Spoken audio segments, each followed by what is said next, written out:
Are we live? We are live, everyone. Welcome to one of my first streams that I'm doing. So today, big oil companies met with members of Congress today. I was not able to watch it. I couldn't. It wouldn't pop up on anywhere, give me a notification that was happening, and when it did, it was in recess, and I completely spaced and forgot about it. So now that I'm home, I can kind of watch it and listen to it.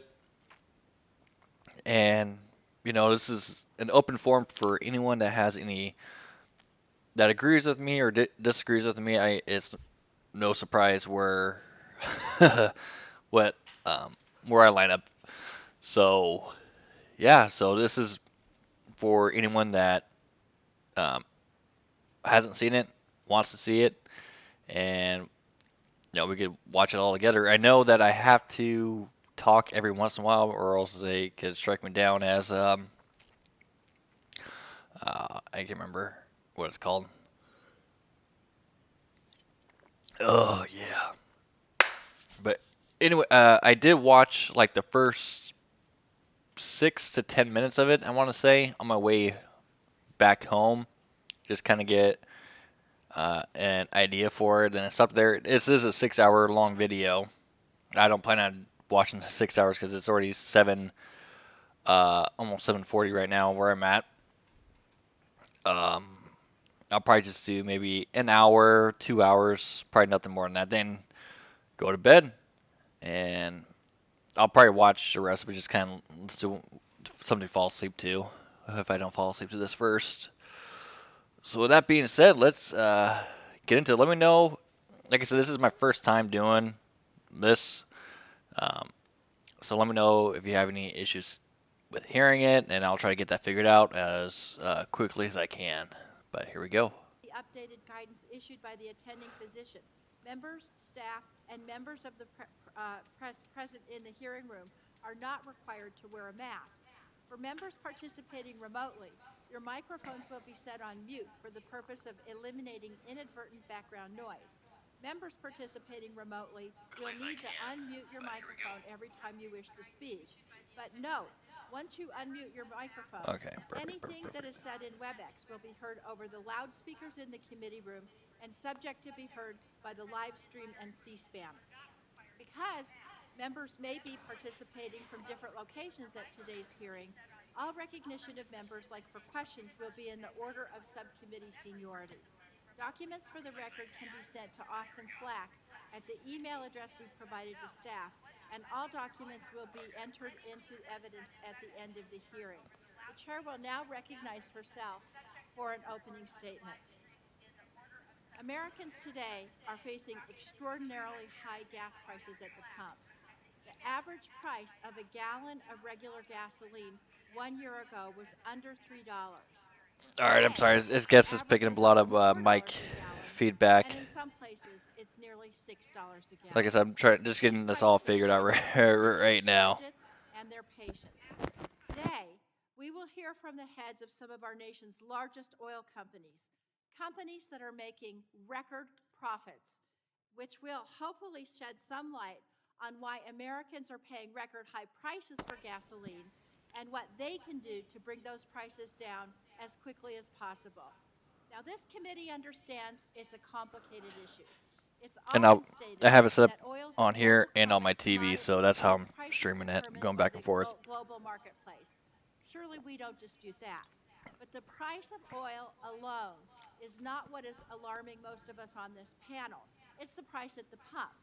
When Russia's brutal Hmm. invasion of Ukraine began on February 24th, the cost for a barrel of oil was $102, and the price that Americans were paying at the pump was $3.70 a gallon. But today, the price of oil is again back to $102. But for some reason, Americans are now paying I like how they try to 4.20 per blame. gallon of gas. This is all Russia's fault. It's all Russia's This fault. chart shows the No, it was already going disconnect up between the prior price before that Russia companies invading are paying Ukraine. for oil and the price that American consumers are paying at the pump. It shows that as Russia's invasion of Ukraine began, both the price of oil and the price at the pump began to rise. But it shows that on or around March 7th, the price of oil peaked at nearly $130 a barrel, while the price of gas hit $4.20 a gallon. But then it shows 420, dude. Hell that yeah. oil has dropped significantly from the peak. The price that Americans are paying at the pump has not. And this is what I want to know from our witnesses today. Why? We understand that oil is a global commodity whose price is They don't determined by control the the global prices, though. marketplace. We understand that the COVID-19 pandemic threw that global marketplace into disarray. You should never rely on the We global understand marketplace for that anything. Vladimir Putin's senseless, vicious invasion of Ukraine has further reduced the world's oil supply. He only as invaded more and more because companies are unwilling to buy Russian of the oil, and rightly so. biolabs that But here's the United thing. States The funded. price of You can gas look that up is driven too. by the global Department of market. Defense is funding Why is those the price of oil biolabs coming down, on but the price at Ukraine-Russian the border pump as well. is still near record highs? Yeah, If it's an issue which of you know, if supply we and were demand, in, wouldn't that be reflected if that in were the if that global were price happening in of oil Canada as right now, or well? Mexico, or Something wherever, just doesn't add up. we'd bomb Some of the our shit witnesses out of them. today have stated publicly that their focus is Hands not down, we would on bomb helping American whoever families had or biolabs refueling right America's next to our economy. border. It's I mean, you can't blame enriching Putin their for shareholders. defending It's him, that his type of people. focus that led these 6 companies alone Put to that down a little collectively bit. report Okay. over $75 Stop. billion in profits last year. When oil companies are honest about why they haven't increased the supply of oil, they say it's pressure from their shareholders, not government regulation, that's holding them back. And one of our witnesses today even told the media that it wouldn't matter if crude were as high as $200 a barrel. They just simply weren't going to produce more than they already planned to. But you know something? It's not just about the shareholders. The American people who we represent provide the industry with more than $30 billion a year in subsidies, forced to pay record high prices at the pump. Frankly, this committee is not going to sit back and then through tax breaks to continue in its current form.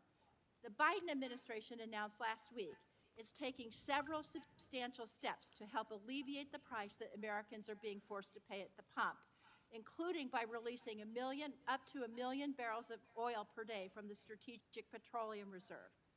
And now it's time for Congress to do whatever it can to help alleviate the pain that too many It's Americans crazy are how feeling at the pump. many members of If this Congress crisis are has heavily shown us invested anything, in it's why we as a country must in work to oil break our companies addiction to oil as across the quickly world. as possible. It's stupid. And There it's needs to be a law reinforced the where urgent and no existential member need to of the transition United to a States more government that's supposed to sustainable energy represent future us is for the allowed sake of our to economy, our invest in environment, anything. and our national security. Because they literally, it's We it's must inside work as trading. They quickly know as what the heck the possible market's gonna to do. go They to know that what clean oil's gonna energy do future. before we I do want to even thank the do. witnesses for appearing You know. today, and I now want to Oh yeah. invite them to be They're part talking of the to. solution to I lower mean, they gas got prices people at these and higher now. up With that, positions, I'm pleased to such as recognize the ranking Exxon, member, Mr. Griffin, for BP, 5 minutes. Shell, all of them. Thank you, Chair DeGette, for And holding you know, this hearing. they get insights. You know, I hey, believe we know surging we're energy gonna. prices and their I'll impact pause on it real American quick. wallets is an important topic for this subject. Like they know, like, hey, you know what? Um, you might want to put another 10 grand in here. You know, we're gonna bump up the prices a little bit, and on the side, like, you know, cut me a little bit of slack with this EPA stuff, and let me do whatever I need to do. You know, and I'm like, yeah, sure. Here's 10 grand. You know, I'll look the other way for whatever you need to. You know, here you go. No big deal. Subcommittee, but the majority is laying the blame for the problem at the wrong feet. When President Biden points to Vladimir Putin or big oil or other scapegoats as the culprit, I'm reminded of the words of the Wizard of Oz. Pay no attention to that man standing behind the curtain. Rather than I have deflect so blame, many of these President stickers. Biden should consider his It's own not even funny. culpability for higher energy Oh my prices God. thanks to his relentless pursuit of policies that discourage domestic energy I love it. production, driving gas prices up to levels not seen since Mr. Biden was vice president. Over the past few decades, innovative and responsible development of the American resources yielded a reliable, affordable, secure domestic energy supply. This supply drew on all the resources of our country: oil, natural gas, coal, nuclear, hydropower, and renewables. Unfortunately, today we face an entirely different landscape. Since President Biden took office, the prices of crude oil and many other energy commodities have risen to the highest level in more than a decade. As a direct result of President Biden's anti-American energy agenda, prices have rapidly risen for more than a year. On day one, the administration made clear that it would do all that it could to shut down America's energy production by canceling the Keystone XL pipeline. Yep, Later, exactly. the president imposed a moratorium on fossil energy development on federal lands and increased pressure from financial regulators to halt fossil fuel investments.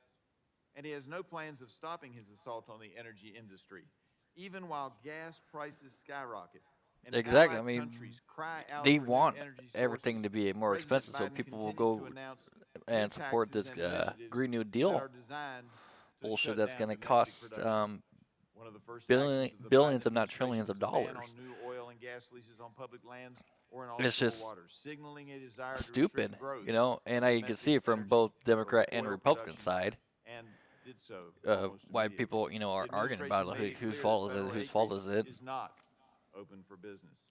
It is impossible to generate confidence And or I, investment in production today just my own when personal opinion, future I production think it's mostly on the is Democrats because they want to clearly push being this blocked by this Green New Deal administration. agenda and have President zero Biden's emissions Russia Green by, agenda you know, whenever. involves a whole of government approach that advises multiple federal agencies to play some part in making it more difficult for oil and gas production. For example, the administration has pressured companies to halt investments in fossil fuels. There is no denying the fact that the Biden administration has promoted an increasingly complex and challenging regulatory environment for energy companies.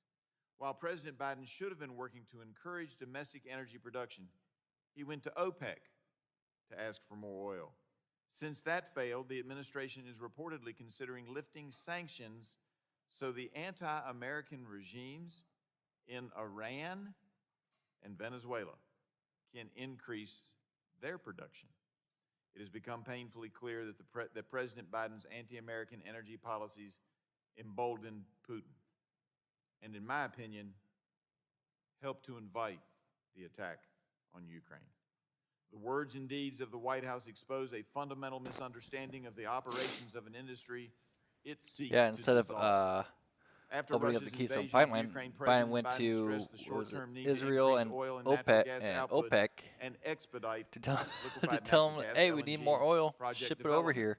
The oil and When gas we industry have, does not operate well you on know, short-term proposals, over however. Due 9,000, to the nature of the industry, I think it's like companies like the ones before us today 9,200 need permits where you could actually drill, long-term but because of certainty. his A temporary policies, we can't green drill. light to produce oil from the Biden administration will not undo the damage and the layers of red tape and aggressive anti-fossil fuel policies driving gas prices to new highs. Given the interconnection of the global economy, depressing U.S. energy production also affects our trading partners. Thus, Biden's restrictions in the U.S. forced our allies to depend on Russia and other dictators to power their economies. We need to look for ways to increase our domestic production and export capacity, such as increasing our LNG exports to help our allies break free Exactly. from Russia. We need energy policy that I mean, promotes Russia was energy only, what, 8 security or 9% while also taking advantage of of America's abundant, our reliable, and oil. affordable energy resources. 8 or In a 9%, that's time when nothing. it has never been so We expensive were the world's before to live in America, leaders we in need real solutions to disperse oil the manufacturing. geopolitical shock and Millions provide and millions of certainty barrels of to the oil a global market. day. With that, I want to thank the witnesses for I think appearing it's like before us today. 55 I look forward to gallons to a discussing barrel, the I want current to say, barriers too. the oil and gas industry face and gaining your insights into suggested regulatory or legislative actions we need to take to restore American energy. Thank you. I yield back. Chair now recognizes the chairman of the full committee, Mr. Pallone, for 5 minutes. Let me thank Chairwoman DeGette. I don't think that we could have a more important hearing than the one that you're chairing today. And we're here to get answers from the big oil companies about why they're ripping off the American people.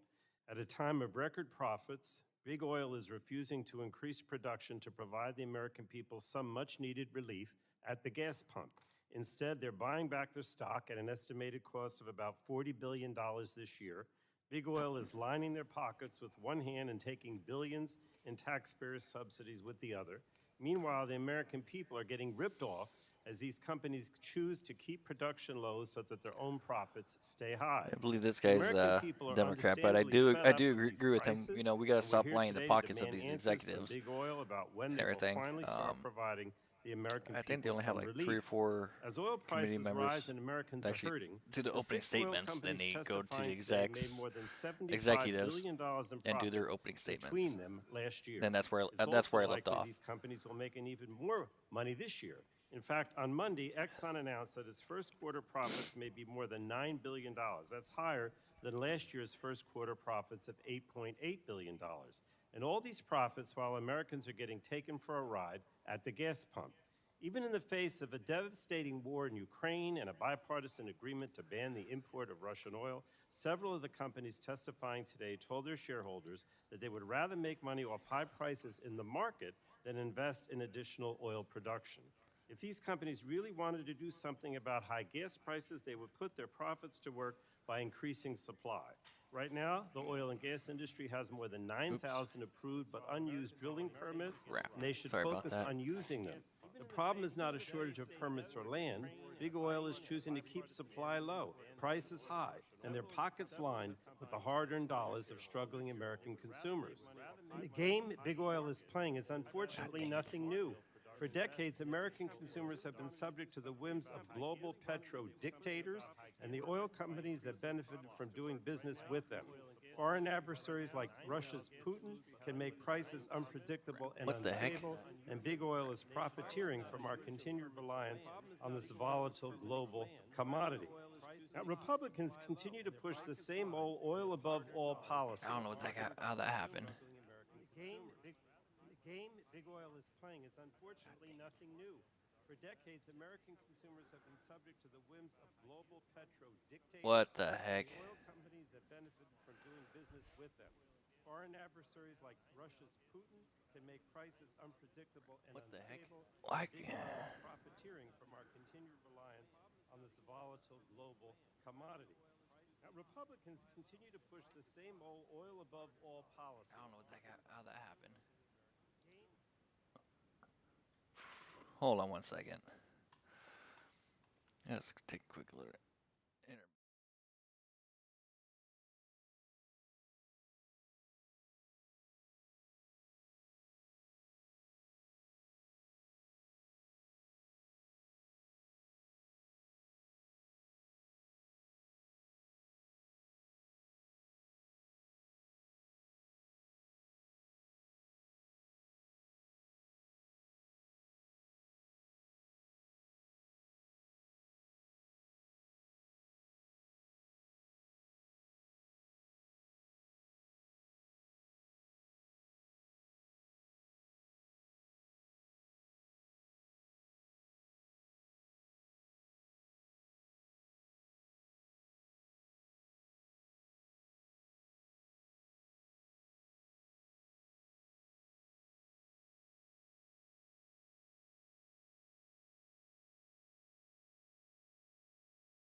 Ignoring that these policies have led us to greater dependence on this volatile commodity.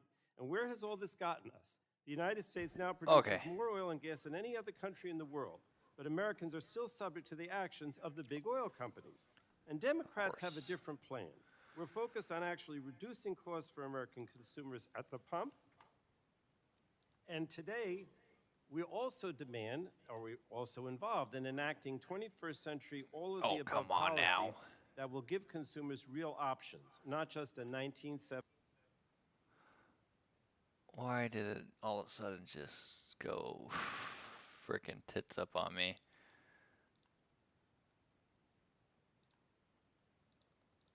Damn you, Google or YouTube.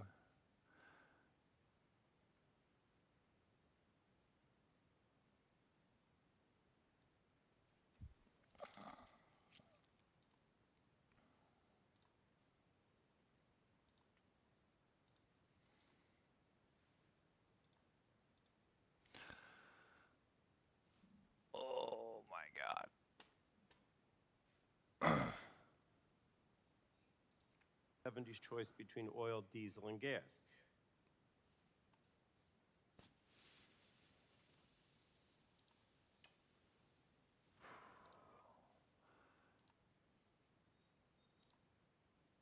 Oh, come on. Sorry, I don't know what the heck happened.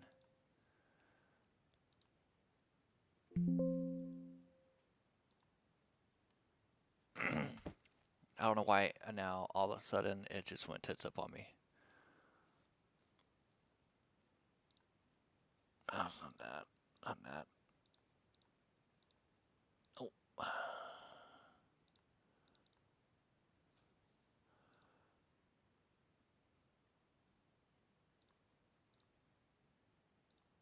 Oh, that's not it.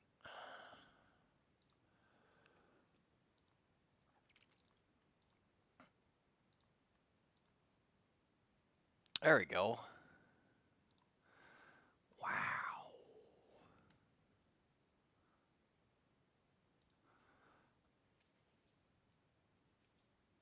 The best way to protect Americans from oil price spikes is to curb our dependence on oil the and hell? transition to renewable energy, which Oh, is more that was on the wrong stable, screen, that's why. affordable, and generated right here at home. So Democrats have worked hard to bring real energy security to the American Okay, people. that's it. That's We've done devoted for me for a billions little of bit. Hold dollars on. to the Weatherization Assistance Program to reduce energy costs for homeowners and the Low-Income Home Energy Assistance Program to offset rising energy costs. We've invested in electric vehicles to give consumers a choice and make high gas prices a thing of the past. And just last week, as mentioned by Chairwoman DeGette, President Biden announced an unprecedented release of oil from the Strategic Petroleum Reserve to help drive down prices for American consumers. So we've done our part, or we're doing our part, to try to produce or have more oil available on the marketplace. But now it's time for Big Oil to take some action to reduce the pain at the gas pump. Produce more oil. Produce more with the wells you have, the 9,000 permits that you're not using. I look forward to hearing from each of the witnesses today about how their companies can help the American people instead of lining their own pockets. And I certainly don't want to hear from any of them that that's not our responsibility. You know, we're just companies trying to make a buck. If anybody says that to me, I'm going to say that's unbelievable if that's your attitude here today. You can make a difference, whether it's more production or somehow, reducing prices, your wholesale prices. I don't want to hear that, we only do the wholesale prices. This is all done at the retail level. It's a lot of garbage. The bottom line is you set the wholesale price, and that's the biggest part of the retail price. So don't tell us that you can't do anything about it. You can do something about it, and we expect you to do that. Maybe it's a matter of patriotism. I don't know what to call it, but something must be done on your part. I yield back. Thank you, Madam Chair. I thank the gentleman. The chair now recognizes the ranking member of the full committee, Mrs. Rogers, for 5 minutes. Thank you, Madam Chair. I want to be very clear with the American people. Y'all can hear this, This right? I hearing just is want a to make sure you deliberate guys can distraction. hear this. We're not convened to address the pain you've been feeling at the pump for more than a year. If that were the case, Energy Secretary Granholm would be here to discuss how we can work together to flip the switch on domestic American energy to drive down the high cost of gas prices. Today is purely political. President Biden needs cover for his war on American energy that has caused gas prices to skyrocket. Facts. First, the administration tried blaming Putin. They called it the Putin price hike. But anyone who's been filling up their tank since last January knows this is not true. The average gas price when President Biden took office was $2.38. And it climbed over $1 a gallon well before the invasion. And the American people are too smart and have not fallen for this. So the blame is shifting to the industry. This isn't a new tactic. Just last year, Energy and Commerce Democrats held a price gouging hearing to blame the increased prices Americans are facing across the board on corporate greed. Another deliberate attempt is she to from deflect here? from the negative effect of the Biden administration's I don't policies even and know their her. own record spending. The American people didn't buy it then, and they're not buying it now. President Biden and the majority Democrats should accept responsibility. This is not the Putin price hike or the result of companies suddenly deciding to make money in 2022. This is the Biden price hike, and it's been a steady climb since he took office. Energy is foundational to life. When energy prices go up, so does everything else and every part of our lives. Thanks to President Biden's skyrocketing energy prices, Americans are suffering across the board for everyday expenses. Why isn't this administration reversing course?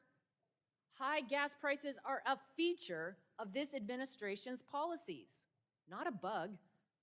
President Biden seems to want high gas prices for Americans to feel pain every time they fill up their tanks. Democrats have never made driving down gas prices a priority. Why? Hey, go Because lay they down. want to usher in Holy crap, a that was like the green fastest revolution. delivery ever. If you're wondering what life I is literally going to ordered look this, like, like maybe under the Green New Deal, you're 10 getting minutes a ago. small taste of it now.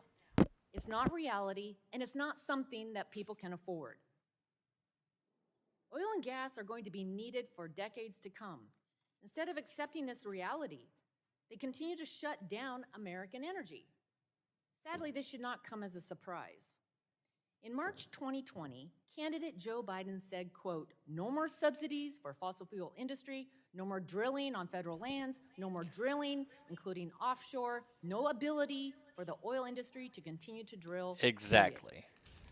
President Biden put in place a moratorium on new drilling. In May 2020, candidate Joe Biden pledged to stop the Keystone XL pipeline. He delivered on day one. He did. There are countless That other was examples of this about administration's war hundreds on of thousands of domestic jobs American gone in a energy. single day. This radical agenda is hurting our national security. Not only will the Democrats' rush to green force America to be reliant on China, it also weakens our geopolitical leadership. We must return to the pre-Biden days of energy independence. We must lead the world in energy production to help our allies and counter our adversaries. Instead of ramping up production here, President Biden has begged OPEC and Russia to drill more oil. Considered Exactly. lifting sanctions on the brutal Excuse me, I'm Maduro gonna eat regime. a little bit, Wants to then reinstate I'll the get back Iran when I can. nuclear deal. Told suffering Americans to buy an electric vehicle, and depleted our strategic petroleum reserves. Republicans are focused on solutions to drive down gas prices. I'm co-leading the American Energy from Russia Act to flip the switch on American energy and unleash production. This legislation would remove barriers to LNG exports and unlock America's energy potential by requiring leasing and permitting of energy and mineral development on federal lands and waters. It would also immediately approve the Keystone XL pipeline, force the DOE secretary to have a plan to increase domestic production before allowing any more non-emergency SPR withdrawals. We must also build energy infrastructure in America, like pipelines and LNG export facilities. We need to focus on domestic mining and critical minerals production. That's how we secure our energy future, guard against foreign dictators, and bring prosperity and optimism Jesus, to just like we did under America. Trump. Americans need We're relief, our own and we stand superpower. ready to No one would deliver even results. touch us or even try because of everything. I now ask unanimous consent that the members' written opening statements will be made part of the record and without objection so ordered. I now would like to introduce our witnesses for today's hearing, who unfortunately will be appearing remotely. Mr. David Lawler, the Chairman and President, BP America, Inc., Mr. Michael Worth, Chairman and Chief Executive Officer, Chevron Corporation, Mr. Richard Muncrief, President and Chief Executive Officer, Devon Energy Corporation, Mr. Darren Woods, Chief Executive Officer, ExxonMobil Corporation, and Mr. Scott Sheffield, Chief Executive Officer, Pioneer Natural Resources Company, and Ms. Gretchen Watkins, President, Shell USA, Inc., Lieutenant General H.R. McMaster, Senior Fellow, Hoover Institution, Stanford University. And I do want to thank all of the witnesses for appearing before the subcommittee today.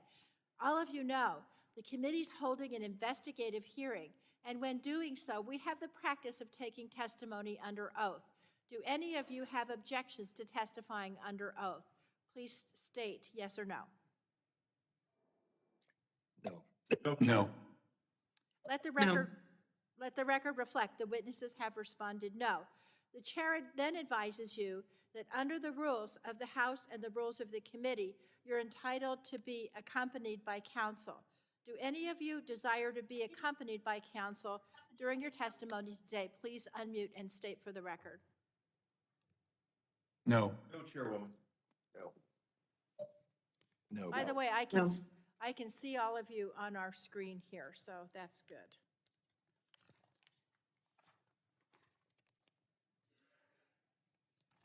So now I'm going to swear you in, and so if you would, please raise your right hand so that you may be sworn in. Do you swear the testimony that you're about to give is the truth, the whole truth, and nothing but the truth? Please unmute and state. I do. Let the record Good, so reflect that hopefully they're all witnesses telling have the truth then. responded affirmatively, and you're now Because under not, oath and we're subject to the there's penalties gonna be a set lot of forth in pissed off people Title when it comes 18, out that Section these people 1001 of lied the United under oath. States Code. And at this time, the chair will recognize each witness for 5 minutes to provide their opening statement. Before we begin, I want to make the witnesses know that there's a timer on your screen that will count down your remaining time. Mr. Lawler, you're now recognized for 5 minutes. Thank you. Chairman Pallone, Chairwoman DeGette, Ranking Member McMorris Rogers, Ranking Member Griffith, and members of the committee. My name is David Lawler. I'm the Chairman and President of BP America and a resident of Denver, Colorado. Thank you for the opportunity to appear before you today. I appreciate the committee's attention to the hardships that families and businesses are feeling due to the rising cost of energy. We share these concerns. We are committed to continuing to help meet America's near-term energy needs while also continuing to transition BP to a low-carbon future. BP has a 150-year history in the United States. We employ more than 12,000 And I think you have like the people worst here track record too with and oil maintain a spills too, larger buddy. presence in the U.S. than in any other country. Before continuing with my testimony, I want to acknowledge the crisis in Ukraine. We are witnessing an act of aggression by Russia that is having tragic humanitarian consequences for the region. Our hearts go out to the people of Ukraine and all of those impacted by this crisis.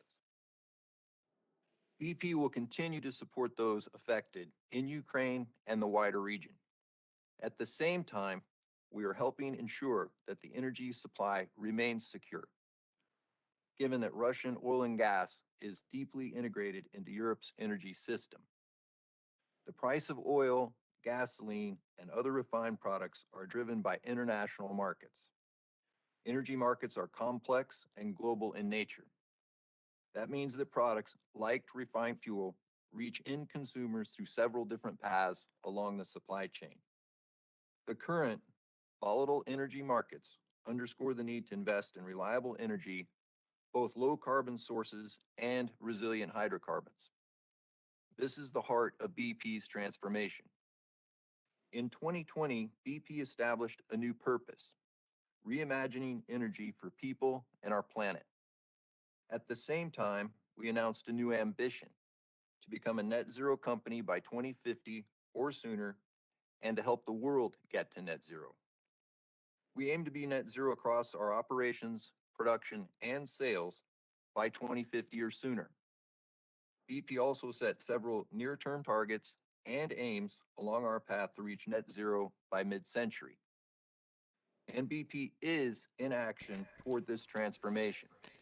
In 2021, we invested $2.2 billion in low-carbon energy sources, up from $750 million in 2019. Globally, over the past 2 years, our pipeline for renewables increased more than 4 times, from 6 gigawatts to 24.5 gigawatts. We plan to I have continue no idea what that investing means. in low-carbon energy sources in the years ahead. By the end of the decade, we aim to invest $4 to $6 billion per year. This means roughly a third of our capital expenditures will be in low-carbon energy. A large portion of these low-carbon investments are being made in the United States.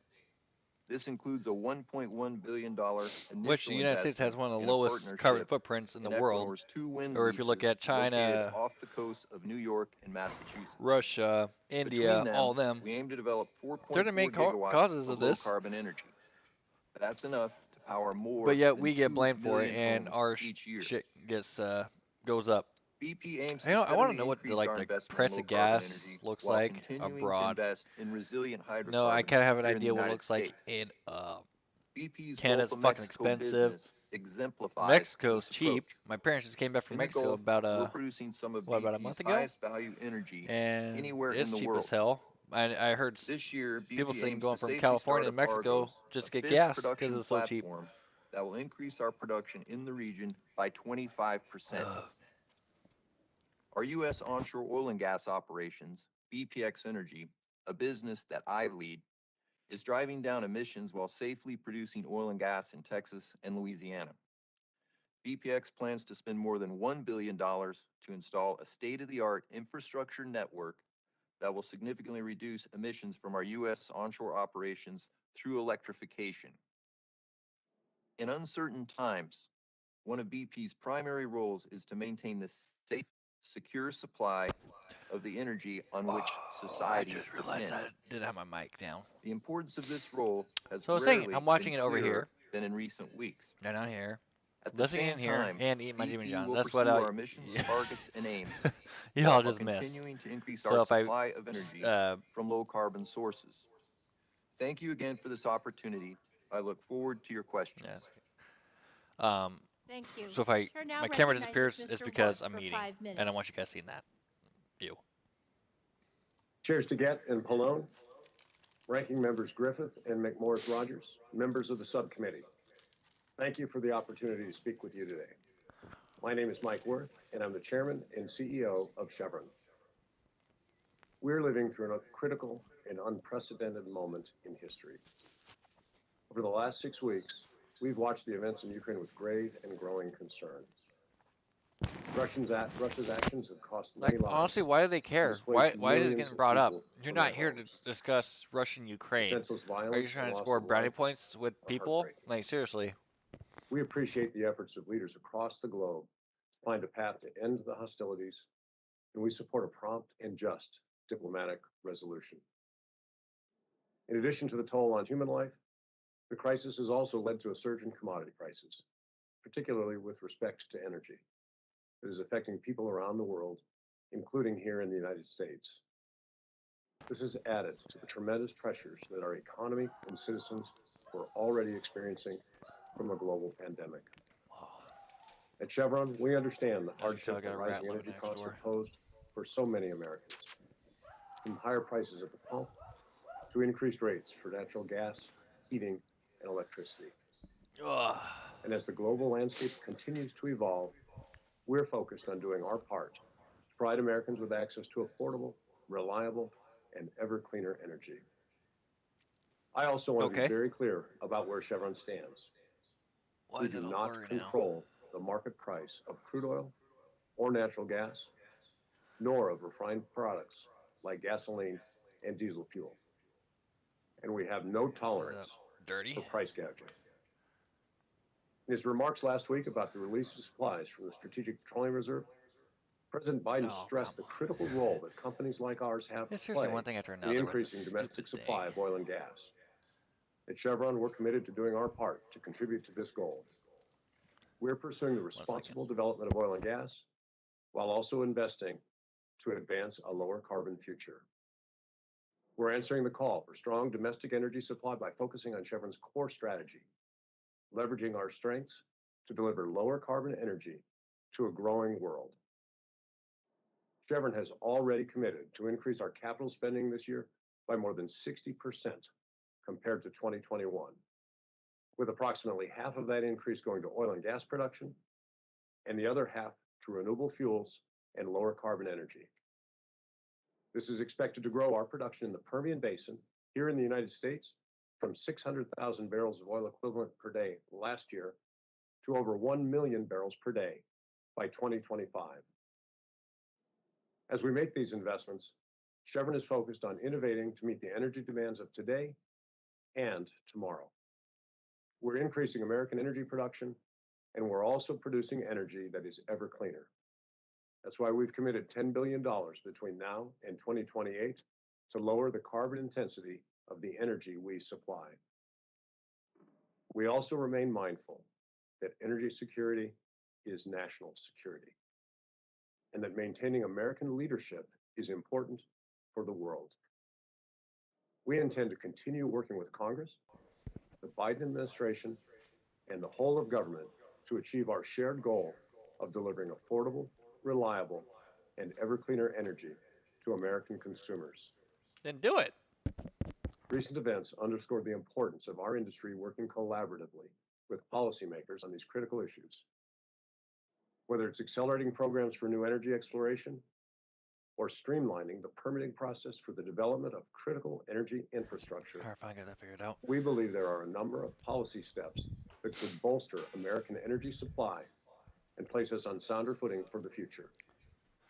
I look forward to a continued dialogue on these important issues. I've been truly inspired by the American people to respond to today's challenges with extraordinary resilience.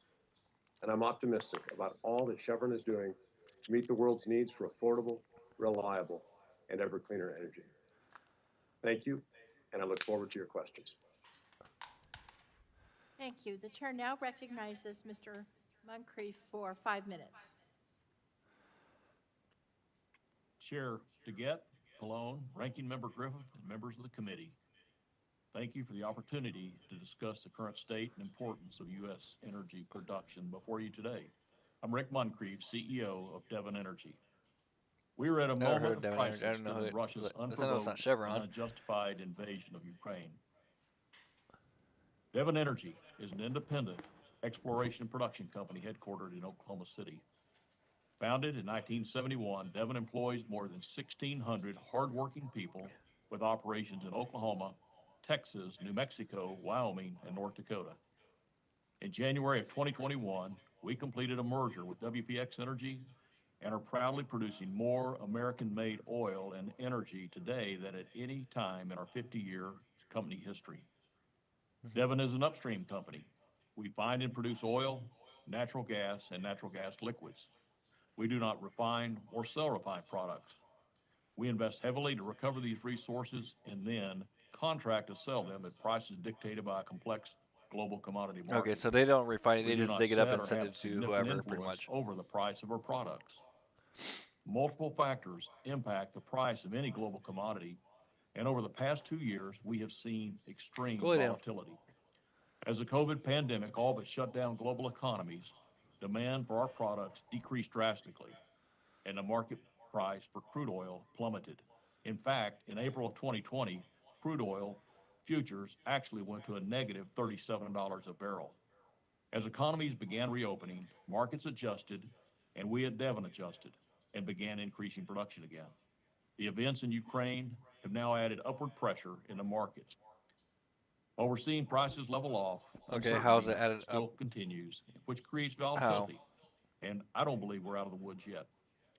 But shifting to our operations, Devon operates on private, state, federal, and Indian leases and must follow numerous stringent permitting processes before we can begin production. One of the permits we must obtain is an APD, or an application for permit to drill. The APD only covers the drilling and completion activity that will be done on the lease itself. We also must obtain additional permits for rights of ways for pipelines, roads, water disposal, electricity systems, and a host of other activities that will occur off the lease. Under normal circumstances, in the Delaware Basin, our practice is to plan on getting from APD to drilling in 5 to 6 weeks if there are no infrastructure or permit issues to slow progress. Additionally, the process to drill and complete a well and bring it to full production may mean that a significant number of weeks transpire before a well reaches its full potential. Now, with the significant delays due to global supply chain constraints and, quite honestly, a shortage of workers, the time is substantially increased and is now closer to 6 months. Even with these challenges, Devon's net domestic oil production increased to a new record high in 2021, reaching an average of nearly 300,000 barrels of oil produced each day, making us one of the largest oil producers in the U.S. Now, to build upon this momentum in 2022, our plan is to increase the rig count from 14 that we had in 2021 to 19 today, which is where we're at, representing an investment of approximately $2 billion. This level of activity is expected to bring more than 300 new producing wells online and bolster our productive capacity. I can assure you that at Devon, we are pragmatically investing in our business for the long haul, and we have a I'm gonna look responsibility up to more than what Devon Energy really is. 660,000 shareholder owners to be prudent and thoughtful. As a publicly traded company, a significant component of Devon's Huh. owners consist Devon of Energy pensions that stock, I see represent that. government employees, teachers, police, firefighters, and nonprofit organizations. We're also owned by many hardworking individuals through their I see retirement that. plans or brokerage accounts.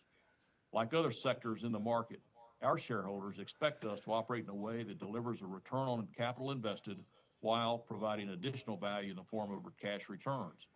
We're focused on achieving these objectives while pursuing environmental and operational excellence, including strong targets to reduce our carbon So footprint.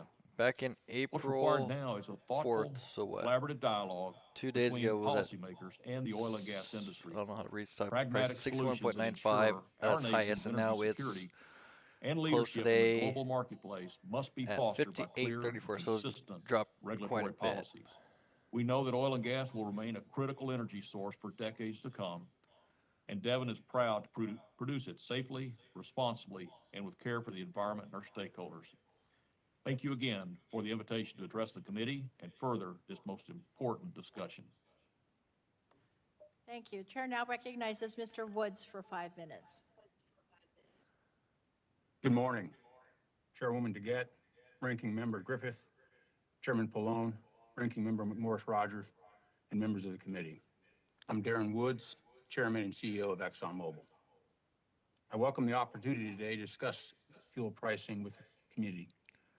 But first, speaking on behalf of all of ExxonMobil, I want to emphasize that we stand with communities around the world in deploring Russia's aggression and the devastation it has inflicted on the people of Ukraine. Within days of the invasion, we started work to exit the Salcon 1 project. Vanguard. We've operated in Russia's Far East Holy since 2003 shit, and people. announced that we would make no new investments in Russia. Vanguard Here in the United and States, the BlackRock impact of the are invasion is also so being Vanguard felt. is 10%, almost American 11% families are paying owners more at the pump, of increasing the cost of living Devon that is Energy, already and rising as a BlackRock result is of inflation. Even before the invasion of Ukraine, 5.51%. as the world emerged from the pandemic, we were seeing a growing imbalance in global oil and gas markets. The invasion has further demonstrated how quickly and dramatically markets can be Holy disrupted. shit. and So how this that is impacts the that's everyday that's lives of big news right Americans. there, because Many of us will recall the Vanguard oil Vanguard embargo of the early and BlackRock 1970s, are the long lines and rapidly rising prices. It was a disruption caused by a sudden and significant drop in oh supply, my god. when around 2 million barrels of oil a day were withdrawn I gotta from send the this to my global buddy right now. markets. That's like The opposite occurred during the breaking. early days of the pandemic. A sudden drop in demand sent oil prices crashing to the point where they were actually negative. Many in our industry sustained That's huge huge. losses, That is to the point many went out of business, so. Let me look at all cut Exxon back on now. their investments. Now this has got This me really reduction in curious. investment laid the ExxonMobil. foundation for our current market and supply challenges. Today, Russia Stock. provides roughly 10% of the oil needed to meet global demand and about 30% of Europe's natural gas demand. A loss of this volume would be much more significant than the impact of the Arab oil embargo and would represent the largest supply disruption in the history of our industry. Unfortunately, there's no quick fix, but in the near term, the answer is straightforward. If we want to reduce prices, we need to increase supply. Our industry needs BlackRock, to make substantial again, investments just to maintain constant 4.63% production owners levels. of Exxon. Without investment, the volume of production declines roughly 7% per year. That's why, even during the depths of the pandemic, when oil prices collapsed and ExxonMobil lost $22 billion, we Vanguard continued owns to invest 8%. This is through CNN Business that as was well. not without risk and was often criticized. They have an But 8% ExxonMobil's stake focus on the long-term fundamentals in and continued Exxon. investments are today delivering more supply to Americans. In the Permian Basin in Texas and New Mexico, for example, we expect to increase production this year by 25% over 2021. Dude. which was up 25% versus 2020. Outside the United States, we're also increasing production through a number of projects, including a world-class development in Guyana. Who fact, were we the expect other our total oil investors, production or this year will be who's the the other highest people in in here? That's what I 15 want to know. years. In addition, What with the new technologies and fuck? innovation, we can increase supply to meet the need for reliable and affordable energy while helping society achieve its ambition for a net zero future. ExxonMobil is committed to meeting the need for energy while also developing solutions to lower emissions and address the risk of climate change. Our low carbon solutions business is advancing projects with the potential to significantly lower emissions in the hardest to decarbonize sectors of our economy. And while we do not own or operate any gas stations here in the United States, we know that today's high prices at the pump are hurting Americans. Holy shit. The impact of high energy costs underscores the importance of reliable and affordable energy supplies. Finally, no single company sets the price of oil or gasoline. The market establishes the price based on available supply and the demand for that supply. Continued investments in new production is the only way to achieve balanced markets and more affordable prices that bring real relief at the pump. Government has a critical role to play here. Policies need to provide certainty and improve predictability. Consistent, efficient, and effective policies will help spur further investment in U.S. oil and gas production. Access to reliable and affordable energy is essential to modern life and underpins That is economic and big. social progress around the world. ExxonMobil is proud to 'Cause, contribute to this progress by Those reliably supplying the two, energy the they world work needs, pretty much strengthening together. global energy security, If you look up the and world, playing a I think leading it's the World role in the energy Economic transition. Forum, WEF, Thank you. Thank you, gentlemen. Chair now recognizes investors. Mr. Sheffield for 5 minutes. Chair DeGette, Ranking Member Griffith, Chairman Pallone, Ranking Member Rogers, and distinguished members. Fucking Thank you for accept the it, whatever. opportunity to testify. Pioneer was one of the first companies in the U.S. to publicly speak out against the invasion of Ukraine. The company and its employees have pledged over $20 million for humanitarian needs. But Pioneer and other U.S. oil and gas companies are doing much more to help Ukraine and protect the U.S. The oil and natural gas that we produce have proved to be a geopolitical asset. Sorry, I'm just trying to It's catch also up the on everything critical right now. offset to Russian gas in Europe. Without U.S. natural gas delivered as LNG, Europe would have even greater difficulty standing up to Russia. Pioneer is the largest producer and most active driller in the Permian Basin, which is considered the largest oil field in the U.S.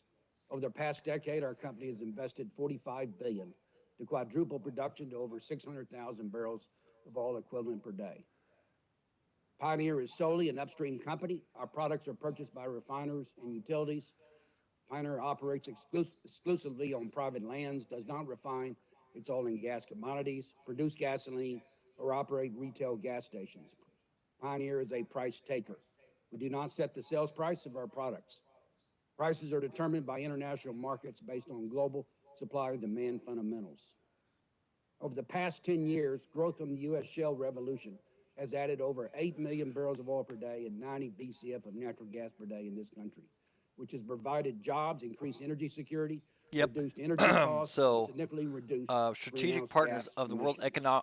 Economic Past shale Forum. production growth proved to be based on a We got destructive financial BlackRock model. in there, We overspent and overborrowed as an industry and and contributed to the oil price wars of 14-15, 2019, 2020, which led to hundreds of bankruptcies. As a result, the I industry's don't see returns were Vanguard. dismal.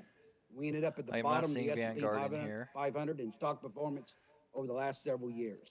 This led the industry falling from 12% of the S&P 500 to less than 4%. It became abundantly clear that for the industry Johnson to & Johnson. survive, the model of production growth at any cost needed to change. Is The Pfizer in investment here? community of mutual index and pension Oh, funds, it's not even in which alphabetical represents the order. retirement funds of millions of Americans, demanded change.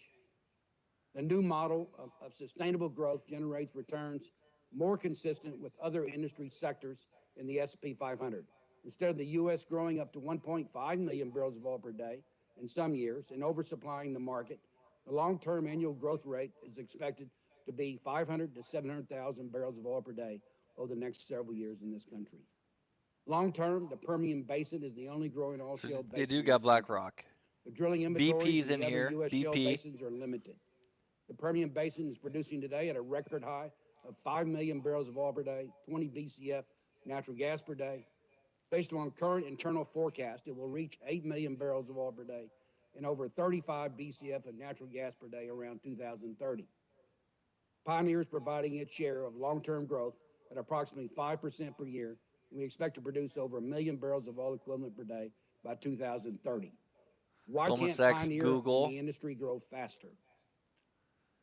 The industry not Facebook only has here? to spend significant I don't know capital why this just isn't to in offset existing production declines, alphabetical order. but is experiencing severe cost inflation, a labor shortage due to What, three what did downturns in Facebook? 12 years, Metaverse? Would that be shortages of under? drilling Would they be rigs, under frac Metaverse? fleets, frac sand, steel pipe, and other equipment and materials, and the Nope. need for No, they pipelines got and Meta. LNG That's close facilities. enough, I would Given these think. constraints, it would take 18 to 24 months to add any meaningful What about incremental Facebook? reduction.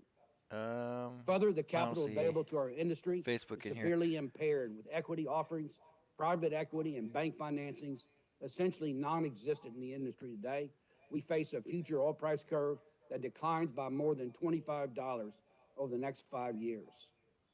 In the face Hold on of one second. Russia's destabilization, aggression, now is the time to come together for another bipartisan effort to protect America's energy security and to ensure that the U.S. can continue to provide global leadership. We need more oil and natural gas pipelines, LNG plants. At the same time, we need to support adding nuclear power and other sources of alternative energy that are made in America and not in China. American energy security, whether from oil and gas or alternative sources, is important to all of us. I do not want my grandchildren to be dependent upon foreign energy supplies the way our country was for most of my life. That's why I feel so strongly American focused, all of the above strategy is needed to maintain affordable energy and energy security for the benefit of future generations of America. Thank you. I thank the gentleman. Chair now recognizes Ms. Watkins for 5 minutes.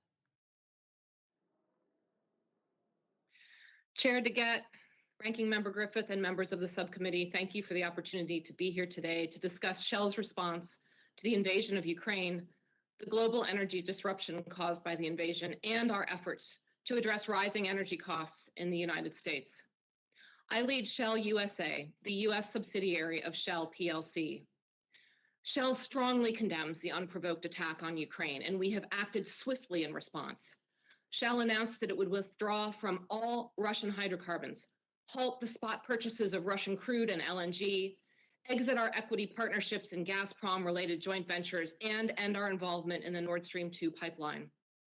The phased withdrawal from our downstream operations in Russia is being planned with a priority on the safety of our staff and operations, and in line with relevant legal obligations. We will continue to work with governments across the world as they assess the incredibly difficult challenges presented by responding to the war in Ukraine, while managing the effects on global energy supplies. The global energy disruption has highlighted the importance and difficulty of moving towards a future in which global economies are less dependent on fossil fuels.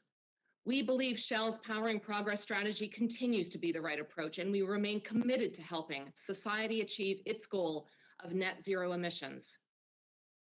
At Shell, we recognize that rising energy prices as a result of building pressure on oil supply pose a significant challenge for consumers and businesses.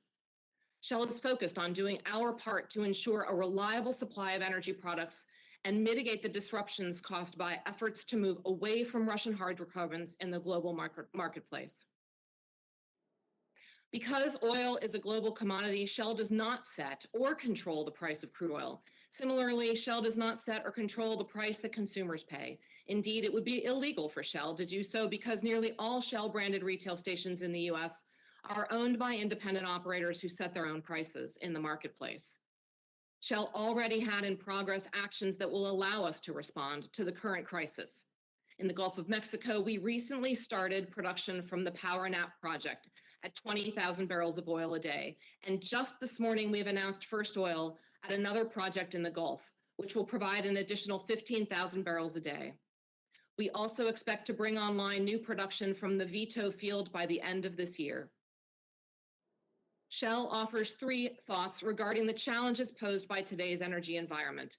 First, we cannot depart from the path towards diversification and lower carbon sources. We are diversifying our own portfolio through several recent developments, including our recent acquisition of solar and energy storage provider Savion, substantial wind power investments, including our recent $390 million investment in a 50% stake in an offshore block in the New York Bight, and renewable natural gas ventures in Oregon, Idaho, and Kansas.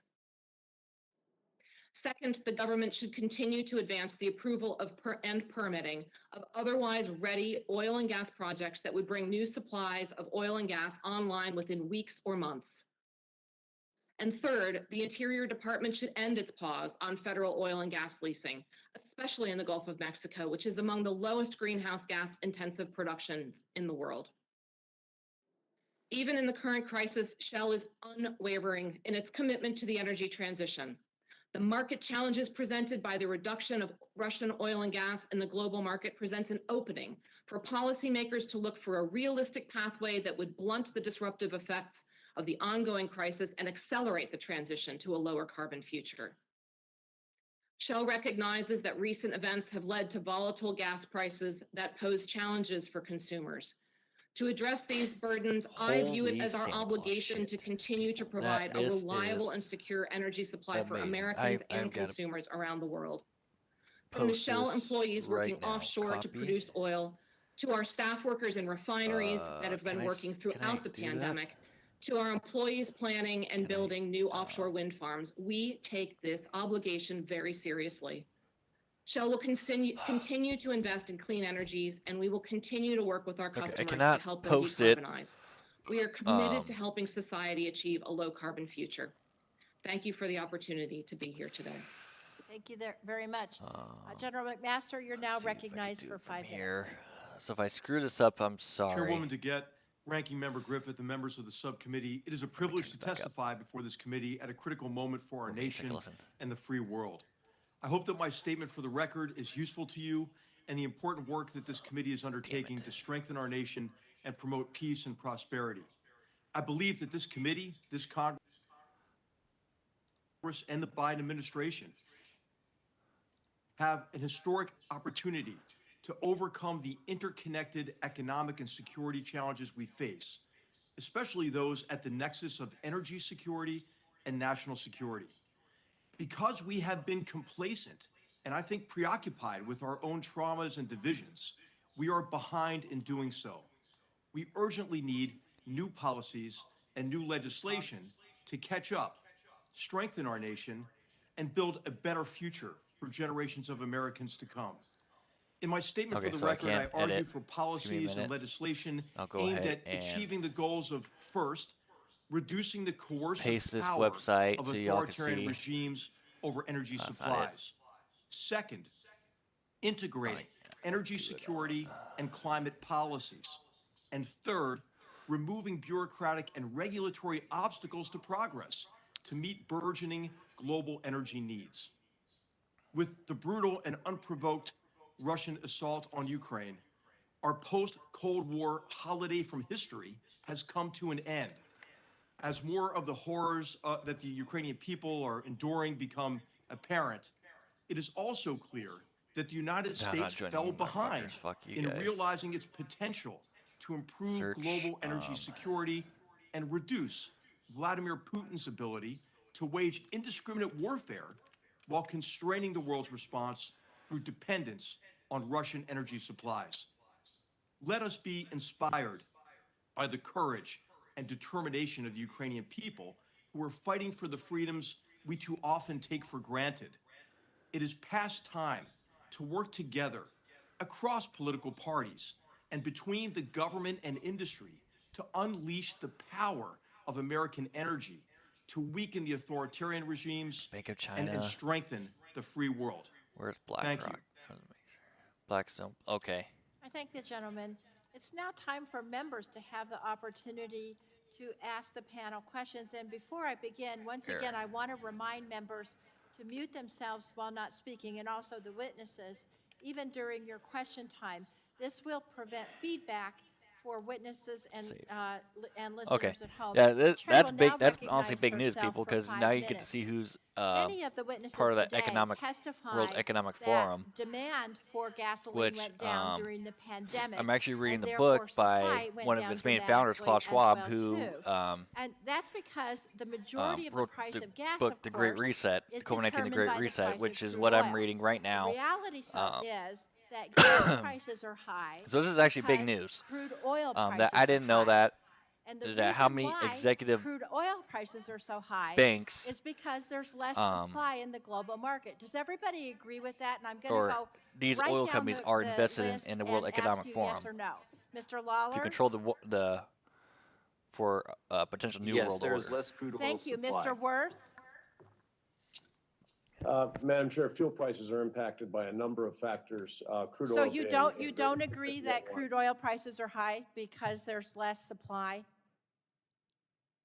Crude oil prices are high because there are concerns about potential disruptions to future supply. Okay, I don't have and the time. I'm current sorry, market is Mr. balanced. Moncrief. Mr. Moncrief? It'd be Crude nice. oil prices are higher because we have had some. Right, and because supply there's less constraints. supply, right? It's a supply and demand issue, isn't that correct? There has been less supply, and there's also Thank concerns you. about even further erosion Mr. in Woods? supply. Mr. Woods? It's a combination of higher demand and lower supply. Thank you. That's what I said. Mr. Sheffield? Lower supply and higher demand. Right. Ms. Watkins? Generally, yes, Chairwoman. Thank you so much. So one of the things that has confused me, as I said in my opening statement, and it's making people mad, is why are gas prices still high even after crude oil prices came down? And this is the chart. I don't know if you can see it, on Zoom, but you can see how when price per barrel of oil went down, the price per gallon of gas stayed the same. I don't get that. So I want to ask you, Mr. Lawler, BP operates a number of gas stations in the U.S. and internationally. So, Mr. Lawler, can you explain? People are saying, well, we don't own the gas stations, but actually BP does. Why is there such a disconnect between the drop in cost of crude oil and the much slower drop in the price of gas at the pump? Thank you, Congresswoman. So just as a point of clarity, BP has branded stations here in the United States of around 7,500 or so. And only about 10% of those stations do we operate. Okay, and so set prices. so maybe you can tell me, why is there a disconnect between the drop in cost of What is crude that with their, oil up with their mic? and the fact gas prices are Oh, staying the same? it's got that like little hairnet thing on it, so it Yes, can't happy spread to COVID. do so. Oh, So COVID. as Very shared earlier, briefly, I have it is another a question. Go ahead. Okay, thank you. Yeah, it is a very complex set of factors that impact the price of gasoline. So for example, the price of oil that's entering a refinery down. could have been purchased at a higher price, and therefore that price then flows through all the way to the station. It's not necessarily an instantaneous market. There's also quite a reflection of supply risk. So we talked about just a moment ago that crude oil supplies are down. That actually applies to all refined products, whether that's jet, diesel, gasoline, and that supply risk So is you're impacting saying local that the price at the pump may be higher because of jet fuel prices? Is that one of the factors you're saying? What I'm saying is that all refined products at this point carry a supply risk, Okay. which is part of the complex pricing equation that impacts prices at the pump. Okay. Can any of the rest of you, in the 41 seconds I have left, tell me if you have an idea why price per barrel of oil is falling, but price at the pump is still staying just as high? Anyone else? Congresswoman, I think President Biden did a pretty good job explaining this last week during his comments when he announced the intent to release oil from the strategic reserve. And he talked about the fact that across the supply chain, these prices flow. Oil and product prices are correlated over time, but at the retail level, the cost that a retailer has paid for fuel a week or 2 weeks prior, and the cost that they may need to pay to resupply, all factor into the competition, the pricing that you see at the pump. And so these things do correlate over the long term, but in the short term, they don't always move in tandem. Except for here, they did correlate. So the president was talking about the relief he's going to give to the American taxpayers and the American citizens at the pump. The SPRO is a short-term solution to that. But the question I wanted to ask you, and which I will ask you later so you can think about it between now and then, is what concrete steps can each of your companies take right now to reduce the price at the pump for my constituents? And with that, I'm going to yield. So this 5 kind of makes minutes sense to me Mr. right Griffith. now with Thank you, why Madam they Chair. want My time is short, everyday so I would ask that you answer people yes or living no. paycheck to paycheck. Mr. Woods, is They your want company to taking have advantage of us the crisis follow you came to keep prices artificially high them, in so order to we increase your own lean more profits? to them, and we try to invest Absolutely not. Mr. Worth, is your company into them, taking advantage of the crisis into in the World Ukraine to keep Economic prices Forum. artificially high in order to increase your own profits?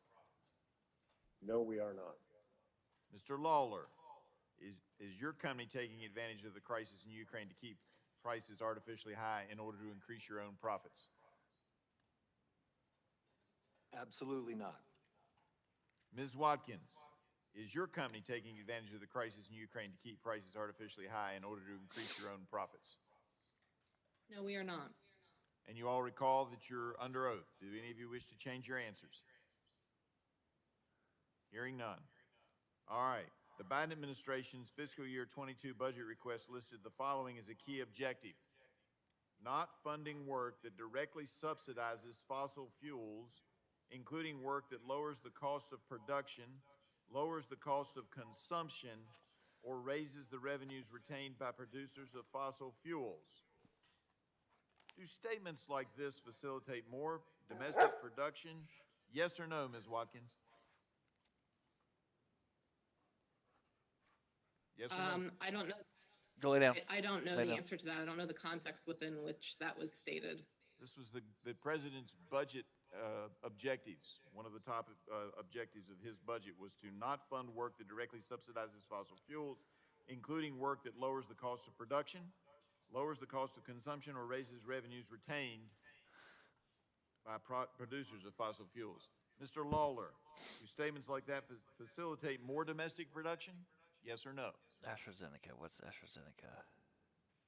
Well, I'm unfamiliar with those particular comments, so I could not. All right. provide any So answer. so apparently everybody wants to get into the weeds and hide behind words. The president says he wants to make sure that we do not lower the cost of production. Is that going to make you produce more or less? Mr. Woods, more or less? I think the government has a role in encouraging investment and creating a positive investment climate. And when we create a negative climate, you produce less. Isn't that true? Yes or no? There tends to be a chilling effect with negative There you words. go. There you go. Mr. Worth, you want to weigh in on this and give me a real answer? Yes or no? Is that hurting the production? Or Facebook does that is encourage part you of to it. produce when the president says They are part in of the his World budget Economic document, Forum. not funding work that directly subsidizes Holy fossil fuels, shit. including work that lowers the cost of production, lowers the cost of consumption. That'd be the consumers that Ms. DeGette's been complaining about having to pay these high prices, and they don't want to lower those prices. And when you hear statements like that, do you increase production? Yes or no? Congressman, mixed messages from the government do not encourage us to make investments with confidence in future supply. Well, and I appreciate you don't want to get stuck with answers, but the bottom line is that's not a mixed message. That's a clearly anti-fossil fuel message from the President of the United States at a time when he claims he wants increasing production. All right. President Biden recently has begun to stress short-term need to increase oil and natural gas output and expedite LNG, liquefied natural gas project development. But in his fiscal year 23 budget request, it focuses almost entirely on transitioning away from fossil fuels. It even proposes tax hikes Uber, on UPS. oil and gas production. Western The Union. proposal alleges that oil, gas, and coal tax preferences distort markets by encouraging more investment in the fossil fuel sector than would occur under a neutral system. The provision also alleges that this market distortion is detrimental to I know they long-term had like a energy security Chinese. and is inconsistent with the administration's policy of supporting a clean energy economy. Are those proposed these proposed tax hikes on the oil and gas industry an incentive to explore and develop more domestic production? What say you, Mr. Sheffield? Less production. Mr. Moncrief, more or less Less production? Less production. All right, thank you. General McMaster, in your written testimony, you talk about America's role in defeating tyranny in World War II, the U.S. provided more than 85% of the Allies' oil use. What do you see as America's trajectory today as a global leader helping to meet the rising demand for oil? And you have 5 seconds. How about trajectory is negative? We need to reverse it immediately. We should not be beholden to authoritarian powers for energy supply. And if we have the right investments, we can make up for the gap in supply now that we're all paying for. Thank you. Thank you. I yield back. Thank the gentleman. Chair now recognizes the chairman of the full committee, Mr. Pallone, for 5 minutes.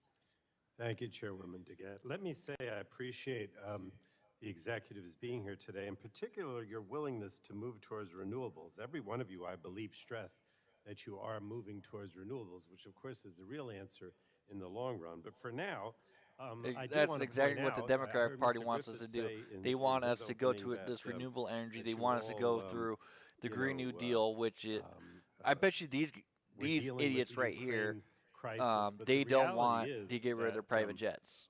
during this crisis, you've had record I guarantee profits and stock they will not buybacks, want to get rid of and their the private jets. American They people want us want to to get know rid why they're paying such high prices at the pump, have and us get given rid of their our industry-lavish cars, tax our breaks, trucks, while your profits everything. are being turned over to shareholders. So first, I'd like And to ask each of our witnesses here if you today follow to Steven please state your Crowder net or profit from last Andy year. Priscilla, That's 2021. that's but Lauder it's a matter Crowder of or public Real record, AF so with if you don't tell Andy me, I'm going Priscilla. to tell you quickly. They So talk let me about start this, with Mr. about the Woods. Green What New was Deal and Exxon's everything, net and I profit trust him last year? 100%. $23 billion I've been after a listening loss to of $22 Lauder billion Crowder in for 2020. about, Thank you. I'd And I say just 2 saw years the now, announcement on and Andy Monday that Priscilla probably Exxon's just a profits few for months, only the but first quarter of 2022 this is the stuff that they could talk be as about. high as $9 And I highly billion. recommend That's listening to incredible. both of those Mr. guys. Lawler, what was BP's net profit last year? It was approximately $7.6 billion after a 2020 loss of $20 billion. All right. And Mr. Worth, Chevron's 2021 net profit? 2021 was $15.6 billion after a loss of $5.5 billion the prior year. And Mr. Watkins, Shell's net profit, 2021? Yes, Shell's earnings last year were about $19 billion. Thank you, Ms. Watkins. And Mr. Moncrief, Devon's net profits in 2021? $2.8 billion. Thank you. Mr. Sheffield, Pioneer's net profit, 2021? It's 2.1 billion after the largest loss in the company's history before. Thank you. Now that's almost $77 billion in profit just from the 6 companies testifying before us today. And there's nothing wrong with making an honest profit, but as gas prices have soared, your companies have funneled record profits back to shareholders.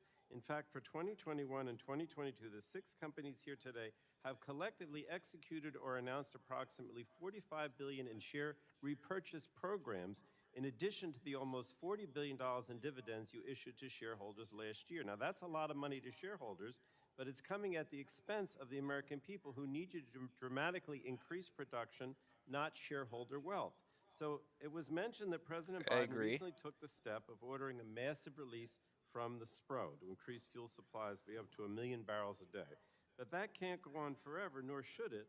For the American people to have relief from high gas prices, your companies need to do their part and increase production to meet demand. And some of you said you are going to do that. I heard the president of Exxon particularly say that. Increasing but what I production, want to know you is, work more will hours you and commit, everything. and this is going to be yes or no, There's each of always you. there's Will always you a commit to doing an whatever up and it down takes, side, including increasing you know, production, but also reducing dividends and buybacks in order to lower prices if you for work struggling hourly, American consumers? then Yes or no? you got to We'll adjust start for with that. Mr. Woods. We are increasing our production, as I said in our prepared remarks. investments that we've made since Well, I need a 2017. yes or no. So is laid the answer foundation. yes or no, Mr. Woods? Yes or no? We'll think- increase our production, yes. But you're not going to, that means you're not going to reduce dividends and buybacks. Well, that's unfortunate because we need you to do that as well. Mr. Worth? Yes or no? Mr. Chairman, we're And investing 60% more It's capital. a double-edged this sword year. because with I guess inflation, the- you guess know, the people answer are is going to be no. looking for You're not willing to do increased whoever's paying them production more and reduce and, you know, dividends and buybacks? costs and Mr. stuff. Chairman, we can increase production and But return you could- value All to right, our I'm going to government. take I'm that pretty as sure a some of no. these executives could take a Mr. couple Lawler? $1 million out of their paycheck a year and Yes or no? help Yes, I help can't out a little bit, commit- you know. I can't commit to a reduction in buybacks and All right, dividends. I hear you. It's Mr. an Ms. increase in Watkins? supply. Ms. Watkins? Yes or We no? think we can return value to our shareholders as well as increase production, as well as invest for the future in renewables, low and no carbon fuels for our customers. We will be doing all of that. All right, that sounds like a yes. Mr. Sheffield?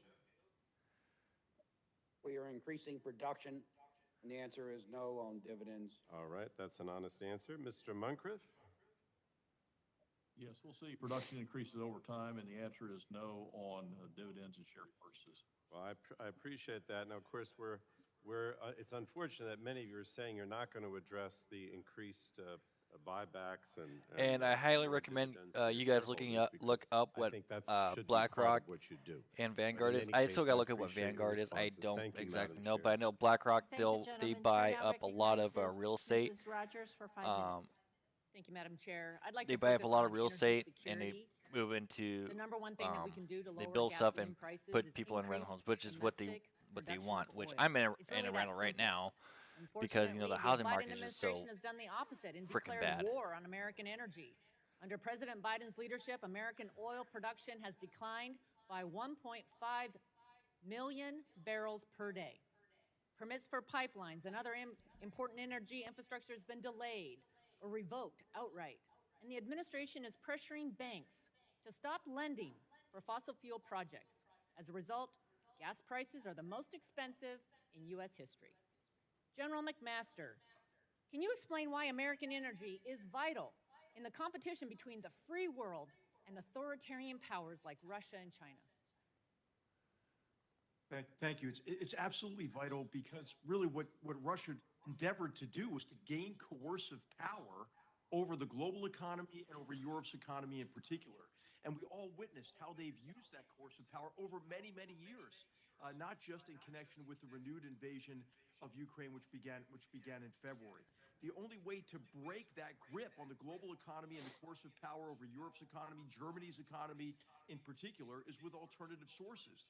And what's sad about it is that we have it within our power to make up for that production and to break Russia's and other authoritarian regimes' coercive power over the energy market.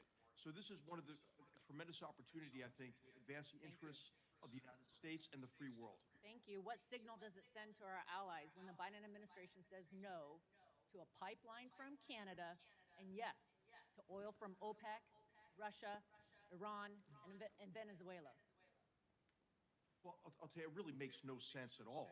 It doesn't pass the common sense test to cancel a Canadian pipeline and greenlight a Russian one.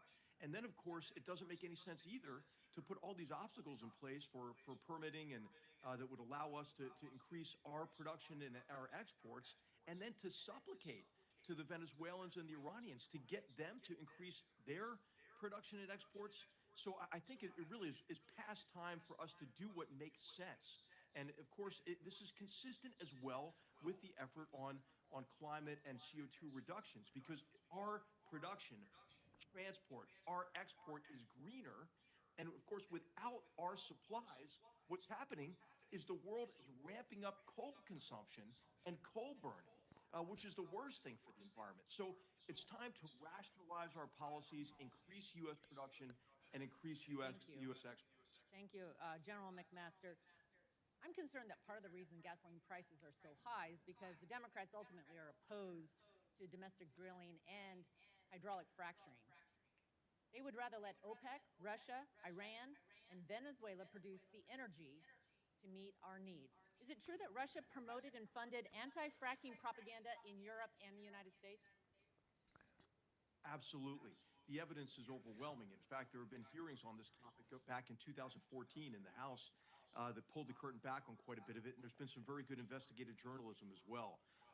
And this is Russia's effort to portray fracking as unsafe and to do so they can keep their coercive power over the global energy market Which and on fracking Europe is in particular. very safe. And of course, this Um, is a huge missed opportunity for the world because and the we just seen largest reports ever earlier. reduction of man-made CO2 emissions ever I have to pull it up. was associated with the availability of cheap natural gas here in the United States, which was, of course, connected to shale oil and Give me a minute. fracking. So we're denying ourselves a tremendous opportunity from a security perspective, but also from a climate and CO2 emissions reduction perspective. Thank you. Is it true that Russia has worked to discourage American exports and strengthen its grip on Europe's energy supply? Oh, where is pipelines that? Like Nord Stream 2? Maybe it was. Absolutely. And this is try a bigger news story outlet. of rampant corruption. I mean, look at Gerhard Schroeder, right, the former chancellor who received huge payoffs from the Russia oil industry to begin Nord Stream 1. And then, of course, the continued corruption to try to co-opt politicians within Europe and within Germany to get Nord Stream 2 through. So this is a corrupt enterprise. It's Russia's oil enterprise is part of their international criminal enterprise. And we have to recognize that the best way to counter that is with alternative sources of supply, and especially Where'd it go? North American supply. And I would include Canada in that as well. Thank you. I really and Mexico. I appreciate you being here, your leadership, and your insights. I yield back, Madam Chair. Chair now recognizes Ms. Custer for 5 minutes. Thank you, Chairwoman DeGette, for hosting this important hearing today. The recent rise in gas prices has once again made it abundantly clear that our nation's dependence on oil is unsustainable, both in the short term and in the long term. The American people are reminded of this each and every time they fill up at the pump. In New Hampshire, Granite Staters are paying even more than the national average of $4.23 per gallon. And yet, while consumers are being pinched at the pump, oil companies have been raking in profits and pushing for policies that will only make our country more dependent upon oil. It's long past time we promote long-term American energy independence through investments in clean and renewable energy production to insulate our economy and our consumers from these short-term crises. This gas price roller coaster might be great for your company's bottom lines, but it's hurting the American I can't find any posts right now, but earlier they were talking about how like these big windmill companies have pled guilty because of killing dozens of bald eagles over the past decade.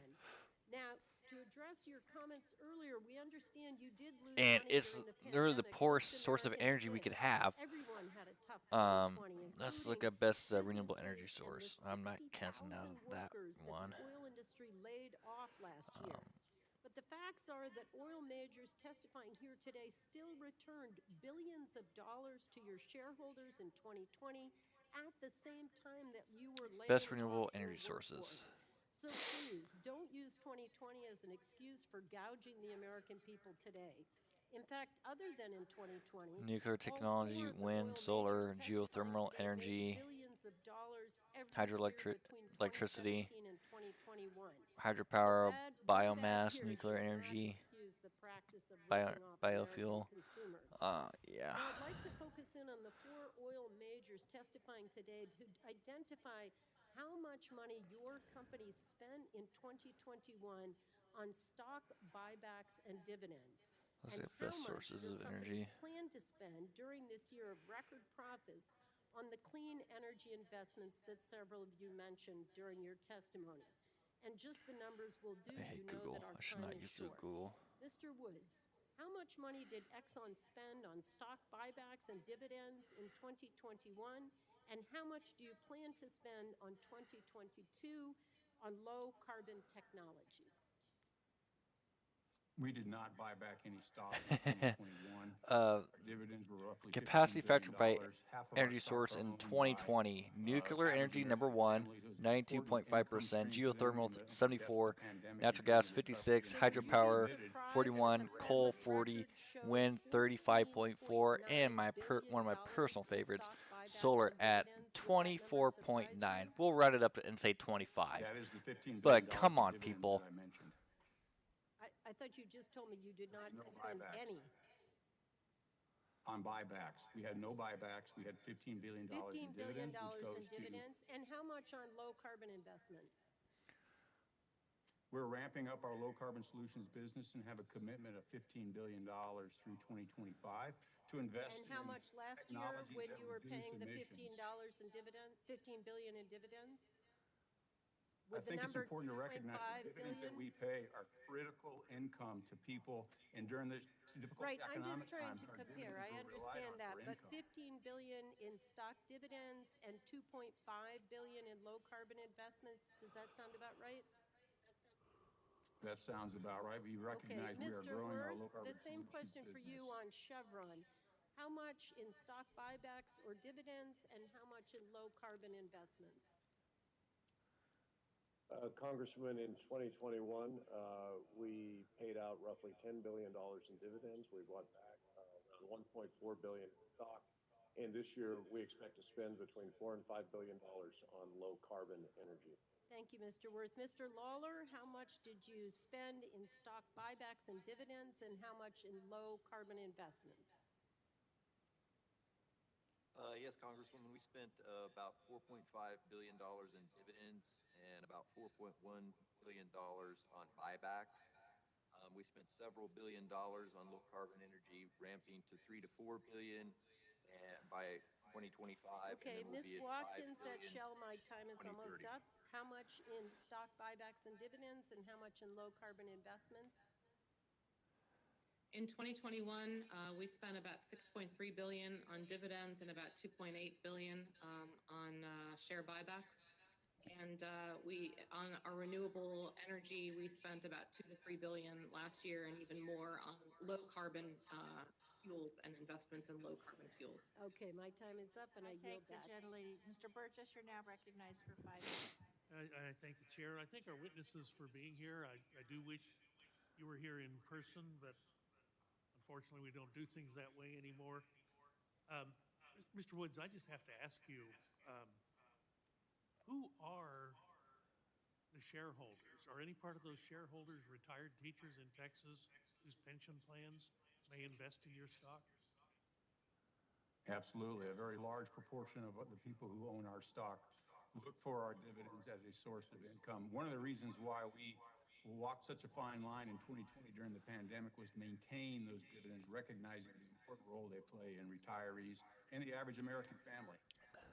And I think that needs to be underscored. I suspect the same is true for almost every one of our witnesses here today.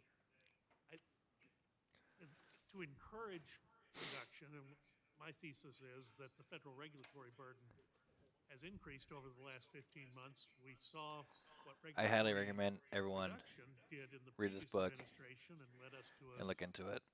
situation where really we were energy I'll show you independent, what energy dominant in the world. what's really going on. That's what So I was on gonna do my video on thesis earlier, of but then lower this came out, regulations and while I was at work, I decided that I increasing the needed to performance of the federal agencies probably that are watch it supposed and do to this with you guys just to provide figure you out with what's going on. permits to drill.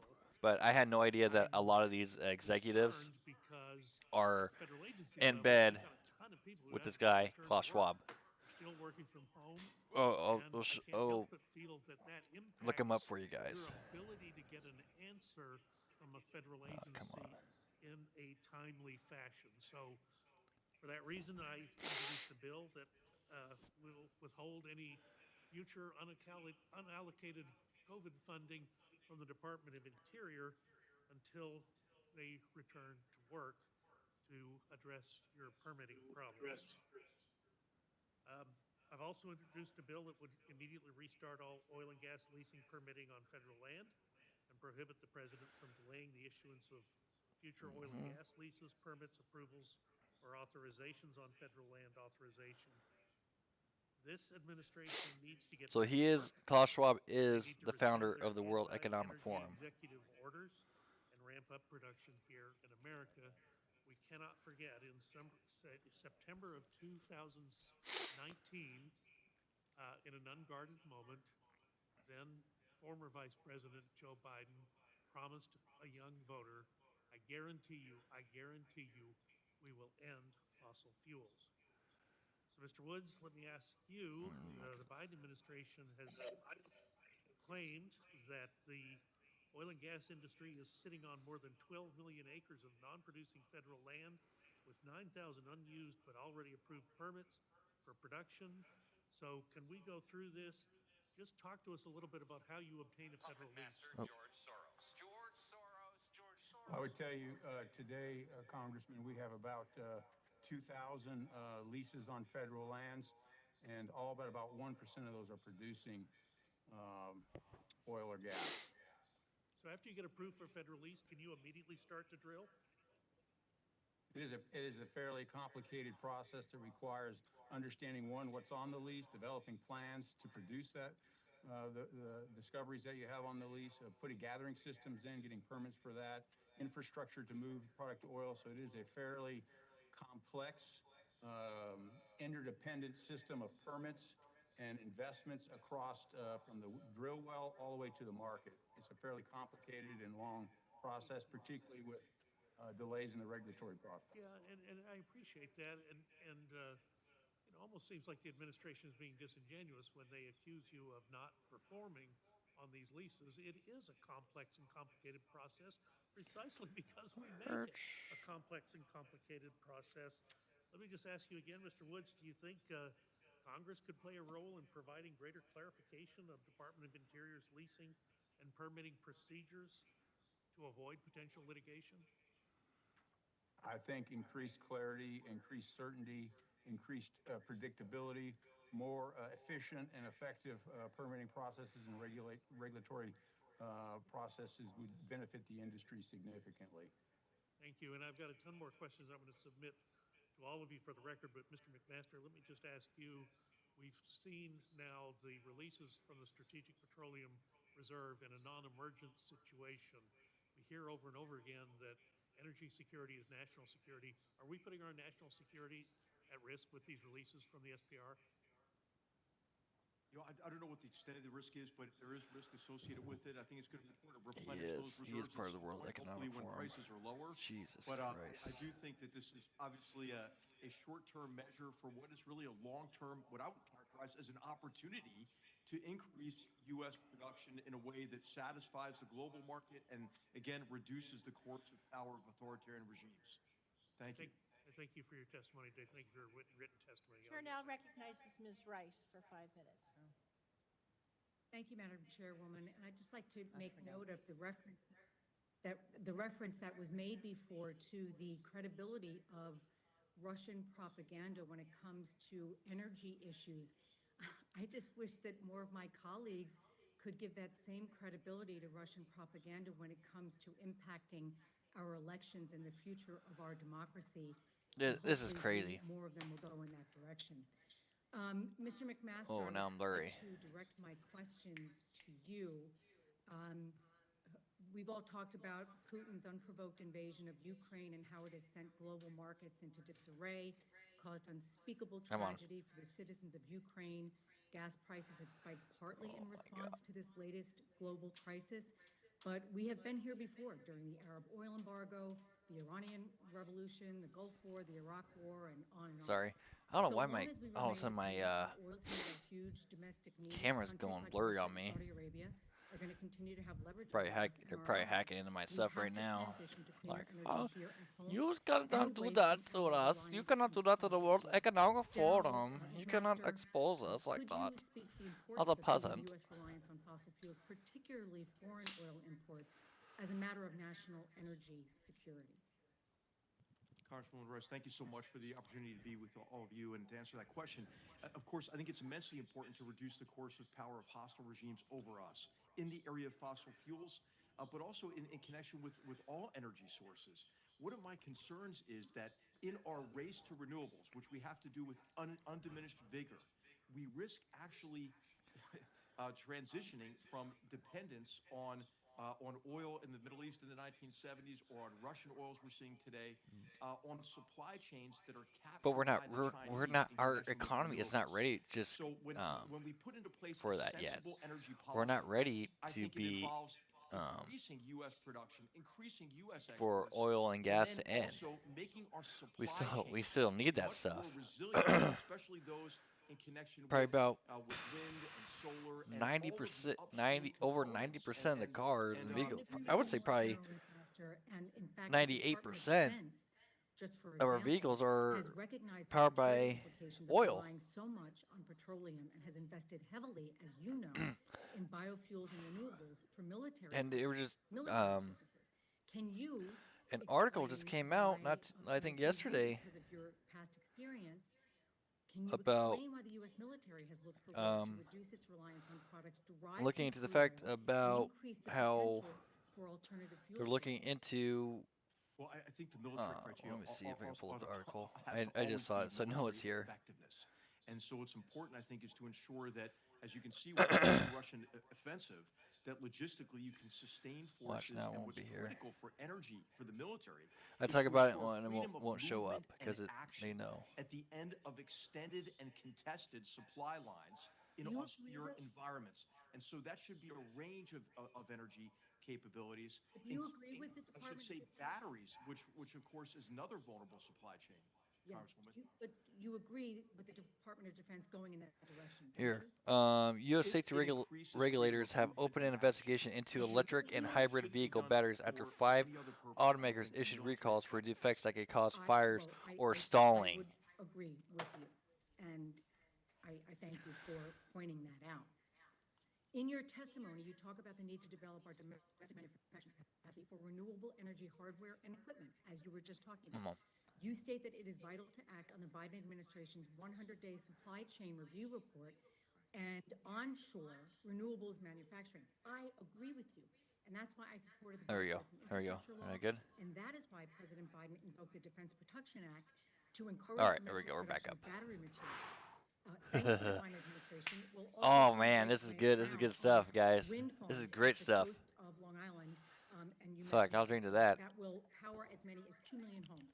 Can you expand on the importance of onshoring renewables manufacturing so projects like these can be built with American technology and labor?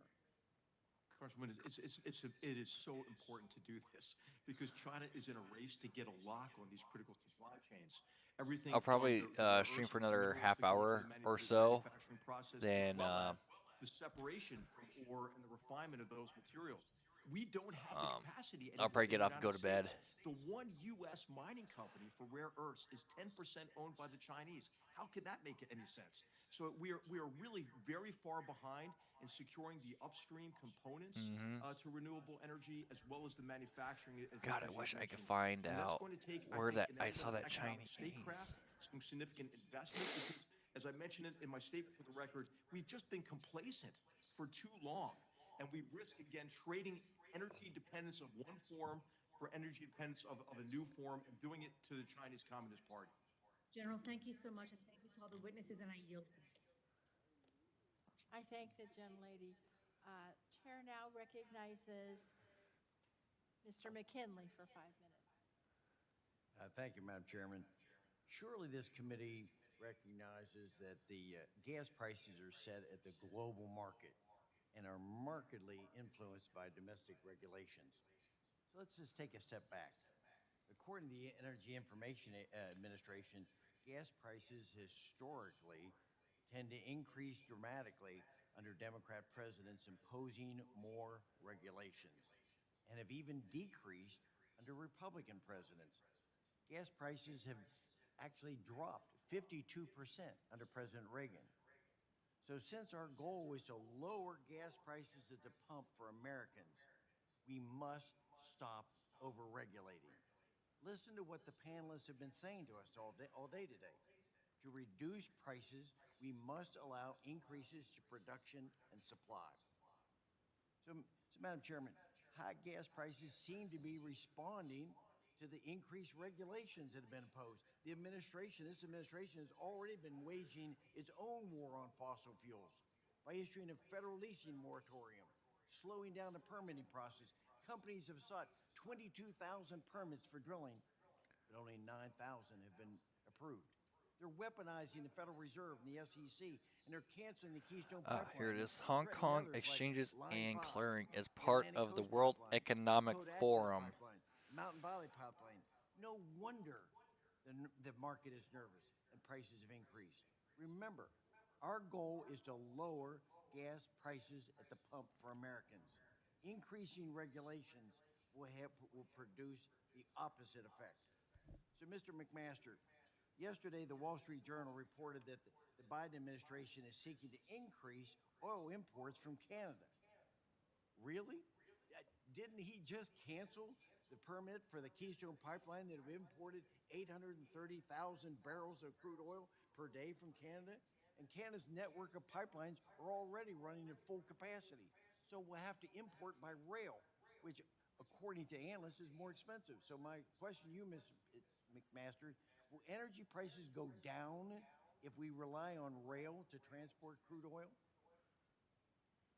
Congressman, I'm not an economist. I'm a washed-up general, but I would say that I think that they would go up, of course. And what I think this is just one example of the irrationality of energy policy. Sorry, This is what I mean I by heard the sirens. need I'm seeing to where integrate what was going on. energy policy with national security policy and with climate policy. Of course, it is much more ecologically friendly to transport that oil and gas through a pipeline rather than through rail and trucks and so forth.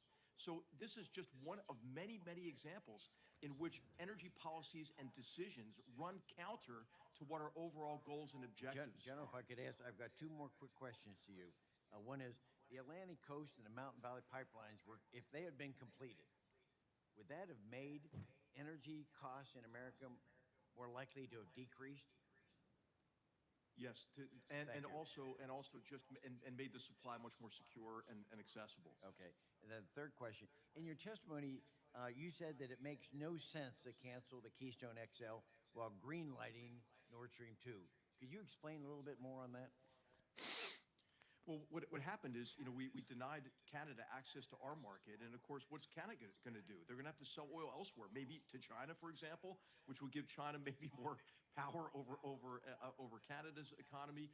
And then, of course, we enabled the coercive power of the Kremlin H.R. McMaster. Who over was he part of Germany, again? which is importing 51% of its gas and 41% of its oil from Russia. This is why the European Union will not impose a hydrocarbon embargo on Russia, even as they're committing mass murder of innocent people in Ukraine. Oh, he is a general. So Okay, it was I thought extremely they were poor saying decision that General ran counter to our McMaster, but I can national tell security they were interests. saying And H.R. again, this is The why thing is energy H.R. security and national McMaster. security policies must be integrated and compatible with one another. Thank you, Madam Chairman. I think it was an excellent panel, and I think we've got quite a bit of good information to work with. So thank you. I yield back. I thank the gentleman. Chair now recognizes Ms. Schakowsky for 5 minutes. Thank you, Madam Chair. You know, the vast number of American people believe that the main reason for their increase in prices and at the pump, not the only reason, but the main reason, is in fact price gouging. You know, during World War II, Congress held war profiteers accountable. And I want to tell you that a recent poll 3 weeks ago that there is overwhelming support, 80% of Americans, for a windfall profits tax. And I want to tell you that I am planning to upgrade my COVID price gouging prevention act to make sure that it extends beyond the COVID crisis, because we cannot tolerate in any industry price gouging. I wanted to ask you, or just to mention to you, Mr. Lawler, that your global CEO, Bernard Looney, recently stated, and I quote, that BP is literally, he says, literally a cash machine when oil prices are at this level. Oh, he's just And he so doesn't I do own want to anything. ask He you this, just Mr. is Lawler. an Do you oversight. think He used to that work for the Trump BP administration. should be Okay. receiving any tax payments from the American people. As long as the company is making such great profits right now, I know that you are projecting that there is going to be a big profit in the first quarter. The tax breaks. Thank you. Yeah, appreciate the question. I think if you look at the whole context of those comments, what we were really focused on with those comments is that at these prices, it will be very helpful for the energy transition. So as we've talked about, it is very expensive to not only bring on resilient hydrocarbons, but the massive investment that's going to be needed to effectuate the energy transition cannot be understated. And I'll just give you a couple of quick examples. So in the Gulf of Mexico, I mentioned in my opening statement, we're installing this platform called Argos. That costs $9 billion, and it's been in motion for years. No, I appreciate that. I have a short time, but some of the tax breaks that you get are uniquely to help you to do oil exploration, and I don't think that taxpayers ought to continue to pay that, especially as much as 96% of subsidies for new oil wells go toward profits when the prices are so high. I wanted to ask Mr. Wood. Reports indicate that your company, Exxon, Exxon could see a first quarter profit of about $9 billion. Do you think that it makes sense for your company to receive federal subsidies while you are seeing such high profits?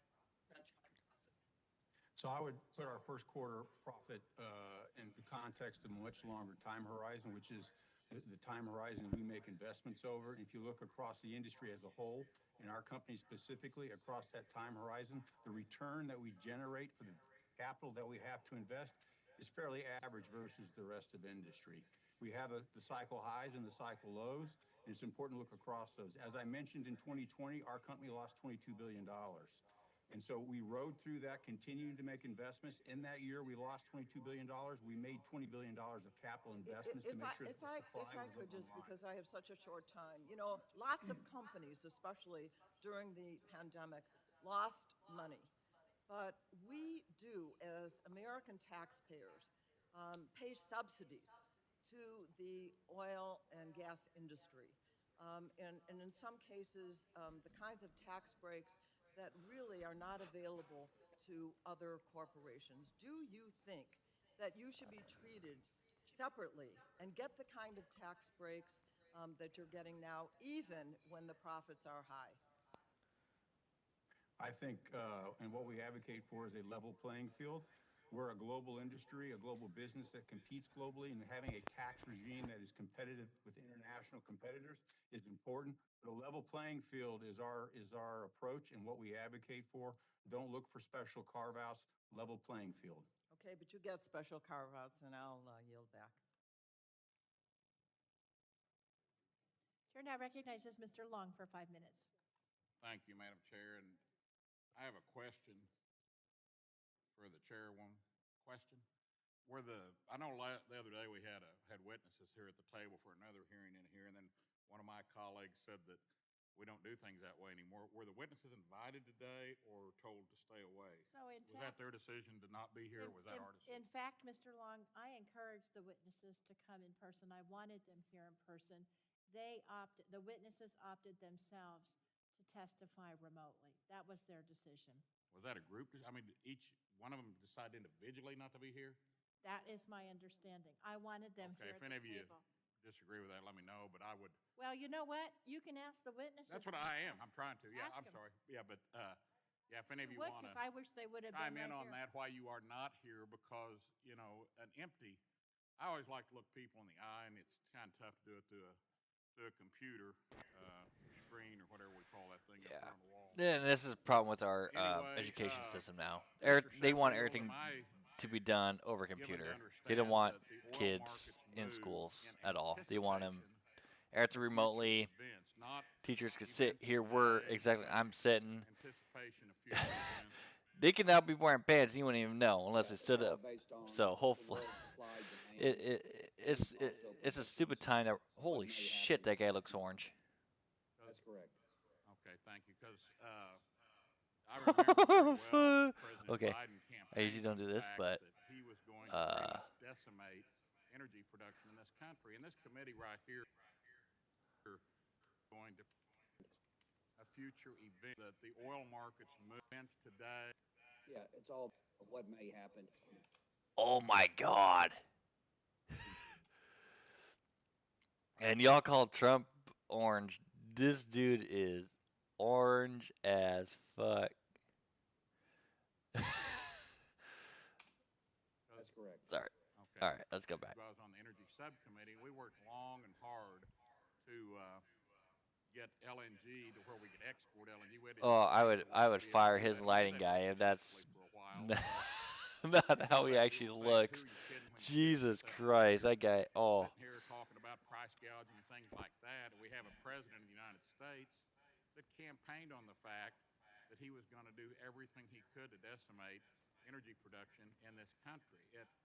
I'm from Missouri.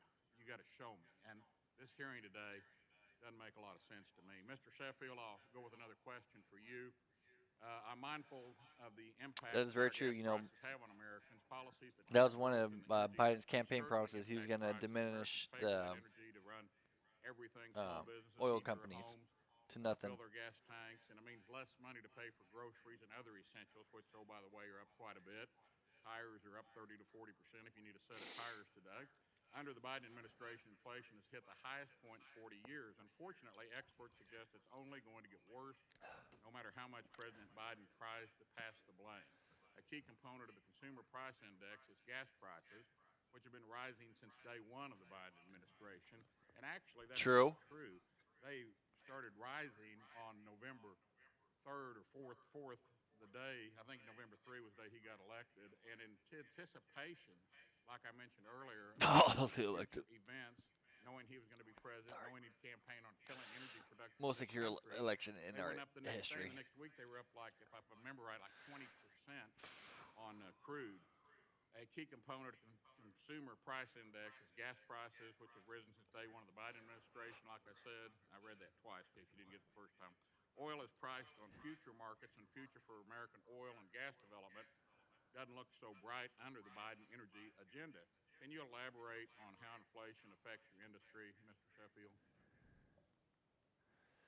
Yes, we are seeing severe inflation, primarily due to the pandemic.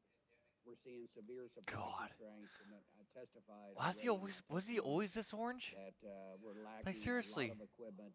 The reasons why we can't grow faster is Oh we're my lacking God. Does he have jaundice? rigs, we're lacking I frac hate to be a stations. dick, We but go through god 3 damn. downturns, we can't bring people back to the Permian Basin. Sorry, Who Scott wants to come back Sheffield. and work in the oil and gas industry? We just can't get people back.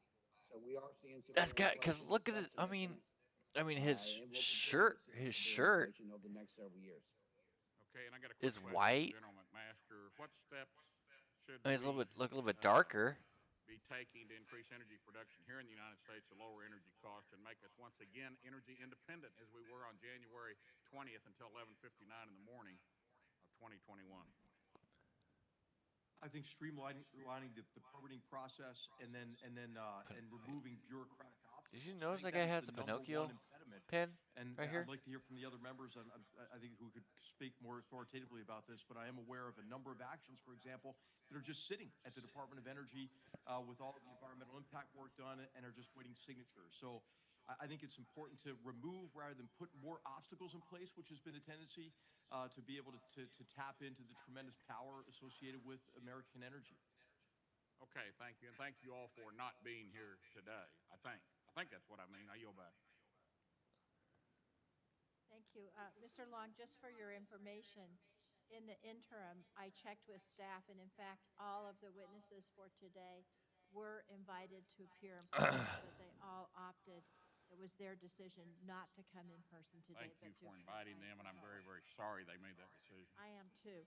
Mr. Tonko, you're now recognized for 5 minutes.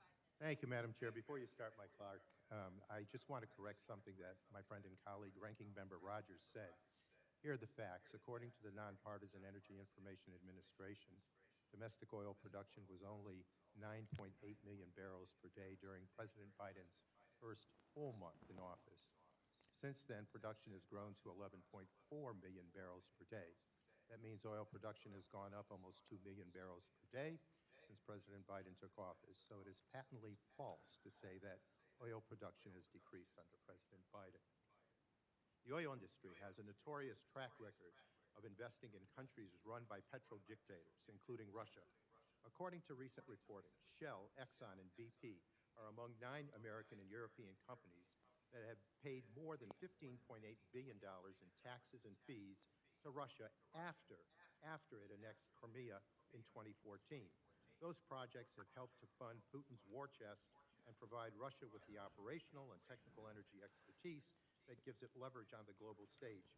All the while, we watch in horror as the media alerts us to the tragedies in Ukraine. Each of you has since announced either pause on or exits from your Russian businesses. Mr. Woods, Exxon recently announced that it would begin the process of exiting its Salchan-1 venture in Russia and would not make further investments in Russia. Briefly, can you explain when Exxon will be completely divested from Russia? We're working through that process now. It's rather complex because we are the operator of offshore rigs in deep water and environmentally sensitive areas. So we're working our way through that as expeditiously as possible. Thank you. Mr. Woods, Exxon's former CEO, Lee Raymond, famously said that he doesn't make decisions based on what's good for the United States. Another Exxon CEO and President Trump's first Secretary of State received the Order of Friendship Award from Putin after Russia had already invaded Georgia. Do you agree that Exxon should not make decisions based on what is in the best interest of the United States? And what actions is Exxon taking to ensure that it no longer invests in governments run by violent adversaries of global peace? Well, we're a company that operates on a global scale across the world. And obviously making decisions about where we choose to operate, a number of factors are inputted into that, including the administration's view and recommendation. Is it for the best interest of the United States? That's not what I asked. I would tell you in our business in Russia, for both Democratic and Republican administrations have encouraged our investments there as a way to bring Western values into Russia and benefit the Russian people. Thank you, sir. Thank you. Mr. Wirth, I listened as you committed to, and I quote you, maintaining American leadership. But Chevron's website indicates that it has marketing and retail operations in Russia and that it supplies Russian oil companies with lubricants and other materials. According to your website, Chevron is merely pausing all transactions in Russia.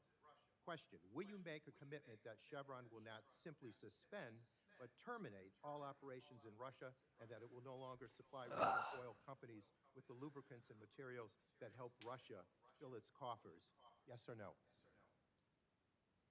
Congressman, we've halted all those sales, and for the foreseeable future, there's no way that those will resume. Mr. Watkins, I would like to take the opportunity, or Ms. Watkins, excuse me, I would like to take the opportunity to share how shocked I was by Shell's decision to purchase new Russian oil cargoes. I think it justifies the concerns of many who believe that the major oil companies will always prioritize their own profits, even when basic moral values are at stake. Having said that, I'm glad that Shell, too, has now decided to exit its operations in Russia, and it's withdrawing from purchases of Russian petroleum products. Briefly, can you explain when Shell will be completely divested from Russia? We're in the process of working through that. We have ceased buying all spot crude and all spot LNG at this point in time. We have walked away from our investments that we have with Gazprom. We are in the process of figuring out how to do that. It is not completely clear. We need to be in compliance with all laws and sanctions, and we are doing it as fast as we possibly can. And Mr. Lawler, BP has also recently announced that it is exiting its 19.75% stake in Rosneft, an oligarch-run operation that helps Putin project power in Europe. Since Russia's invasion of Crimea, reporting indicates that BP has paid approximately $817 million in taxes to the Kremlin, in addition to $353 billion in taxes, fees, royalties, and profits remitted to the Kremlin by Rosneft itself. What specific actions is BP taking to exit its Russian operations, and when will BP be completely divested from Russia? No, thank you for the question. What I can say is that BP was horrified with the military action and the war against Ukraine. Within 96 hours, we announced our intention to exit our position with Rosneft in Russia. That means up to a $25 billion write-down. Just sent 5 hours ago. Toyota customers soon won't be able to get U.S. federal tax credits for buying electric or plug-in hybrid vehicles. When that process is complete, You will soon lose U.S. electric vehicle tax credits for purchasing I thank the a electric or some type of hybrid car. Recognized for 5 minutes. Thank the chairman and I thank the witnesses for being. You're here welcome. Today, considering all that you've been through and all that my Democrat colleagues have put you through over the last few months. And I appreciate the fact that there are multiple factors. Save a little bit of money, extra money in your pocket for a few years, and now they just kick it to the curb. That's what our federal government is good for. But that's not the only consideration when it comes to oil and natural gas. Uncertainty created by government policies that impact investment decisions and the availability of capital also impact prices. Would all of you agree with that? And I'd appreciate if all of you answered at once, yes or no. Yes. Yes. Yes. Yes.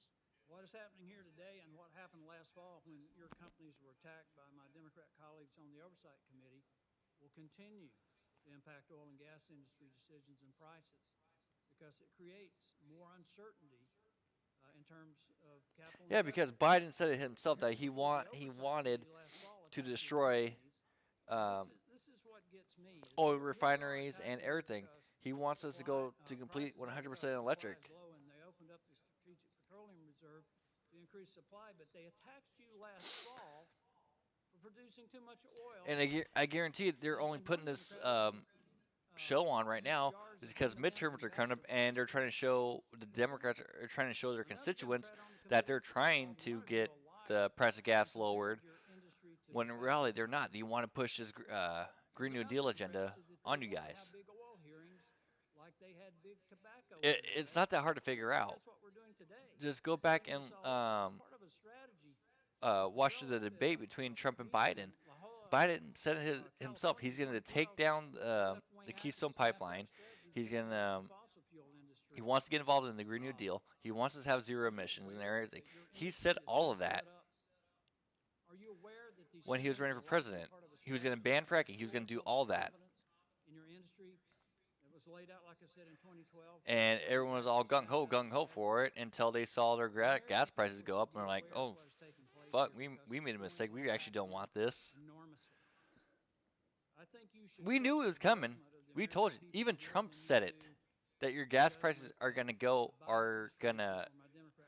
rise up. I don't know if he said $4 a gallon, but he said no, they're gonna rise for you, and you're not gonna like it, pretty much. And he was right.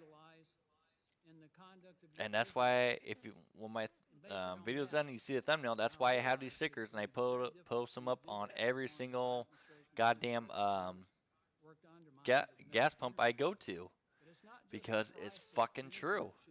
It's Biden's fault. Every one of us, every American, it's also a national security issue. By shutting down our domestic energy production, not only have we made Europe, all of Europe, more vulnerable to the influence of Russia, we've undermined our own national security, and I'd like General McMaster for you to comment on that. Well, I think as we've said, Congressman, the energy security is national security. We can see that just quite dramatically with the invasion of Ukraine, but that's always been the case. And I do think that there have been constraints put on our ability to take full advantage of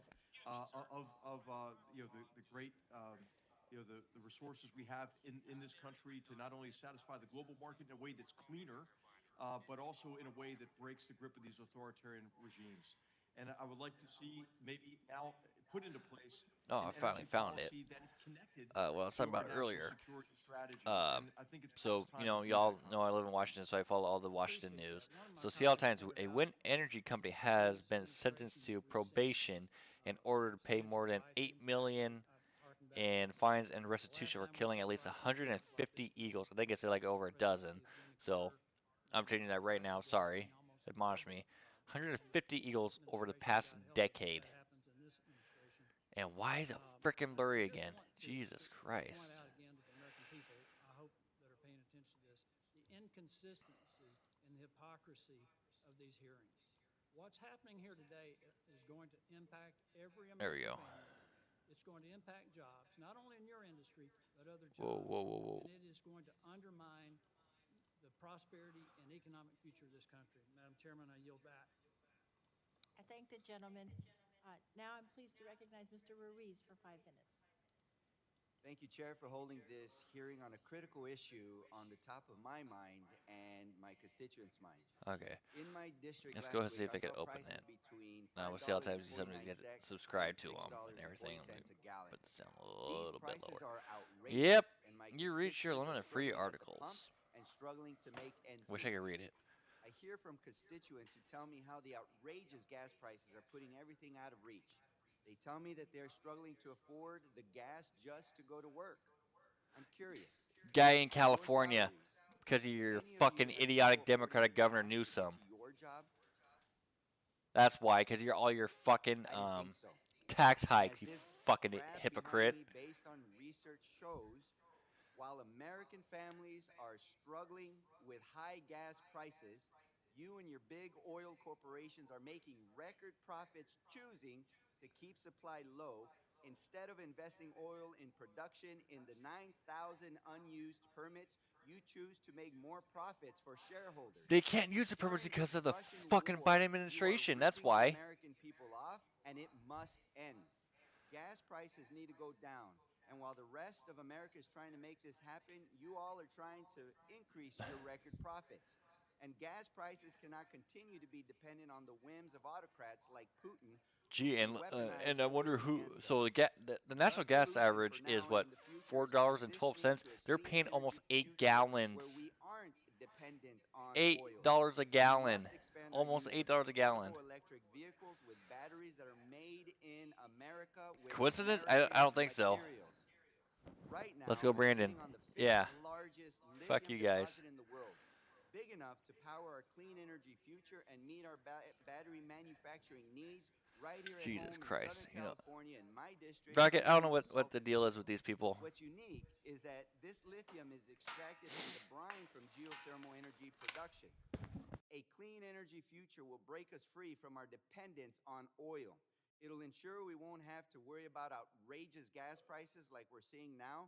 And if we do it right, it'll create sustainable manufacturing here at home. So I'd like to hear from the companies here today. What are you doing to move us toward that clean energy future? Mr. Lawler, can you briefly discuss what BP is doing to move us toward a clean energy future with more electric vehicles? Absolutely, Congressman. Thank you for the question. So I might start by saying I grew up in Denver, Colorado in the 1970s, and my dad printed the Denver Post each night and was a member of the union. And I remember clearly as a child the pain that the cost of gasoline imposed on our family. And So what are while you doing to honor that memory and moving towards the clean energy future? Well, no, I appreciate that opportunity. So what we're doing at BP is we're working flat out. Our refineries are running flat out.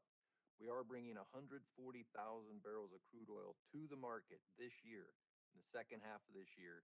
We've also That doesn't sound too clean to me. What are you doing to expand the clean energy future with batteries, electric vehicles, something that will help clean our air and help us not be dependent on oil?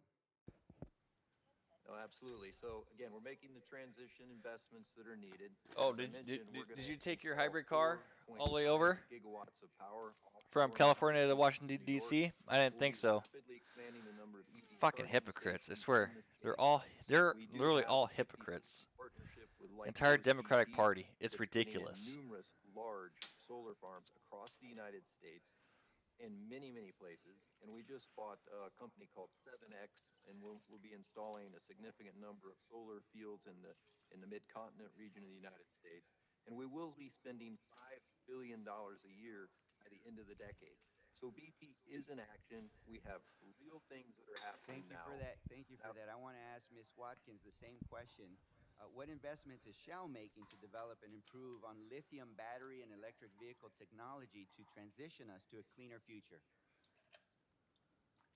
Yes, Shell's making a lot of investments to advance to a cleaner future. In fact, our whole strategy is premised on working very closely with our customers in order to increase the demand for low and no carbon fuels, including electric vehicles. As you mentioned, we have a company within our company called Green Lots that actually is working to install electric vehicle charging and back office software systems. We're working with cities, governments, universities, other companies in order to decarbonize their fleets. So we have a very specific focus there, as well as on wind and solar. I mentioned we've just recently bought offshore New York, 50% interest for almost $400 million. That's just the lease for the offshore space to install offshore wind. And so we're investing billions of dollars a year. And as we move through time, that will only increase as our customers work, as we work with our customers to increase their demand for low and no carbon fuels. Gentlemen's time's expired. Chair now recognizes Mr. Dunn for 5 minutes. Thank you, Madam Chair. I appreciate the opportunity to discuss rising gas prices and how poor administration policy contributed to this. When President Biden took office, he wasted no time targeting American energy production. And you can guess what happened next. The markets responded. So gas prices were already rising well before Putin's attack on Russia. What's worse, we had the chance to prepare to unleash American energy prior to the Russian invasion with full foreknowledge that that invasion was coming. Instead, largely due to administrative failure, we forced the United States and our allies to increase our dependence on Russian energy. The gap left by less American energy exports directly funds Russia's invasion of Ukraine. That's shameful. We could talk about administrative malpractice for hours. Unfortunately, I only have 5 minutes, so let's move into some questions.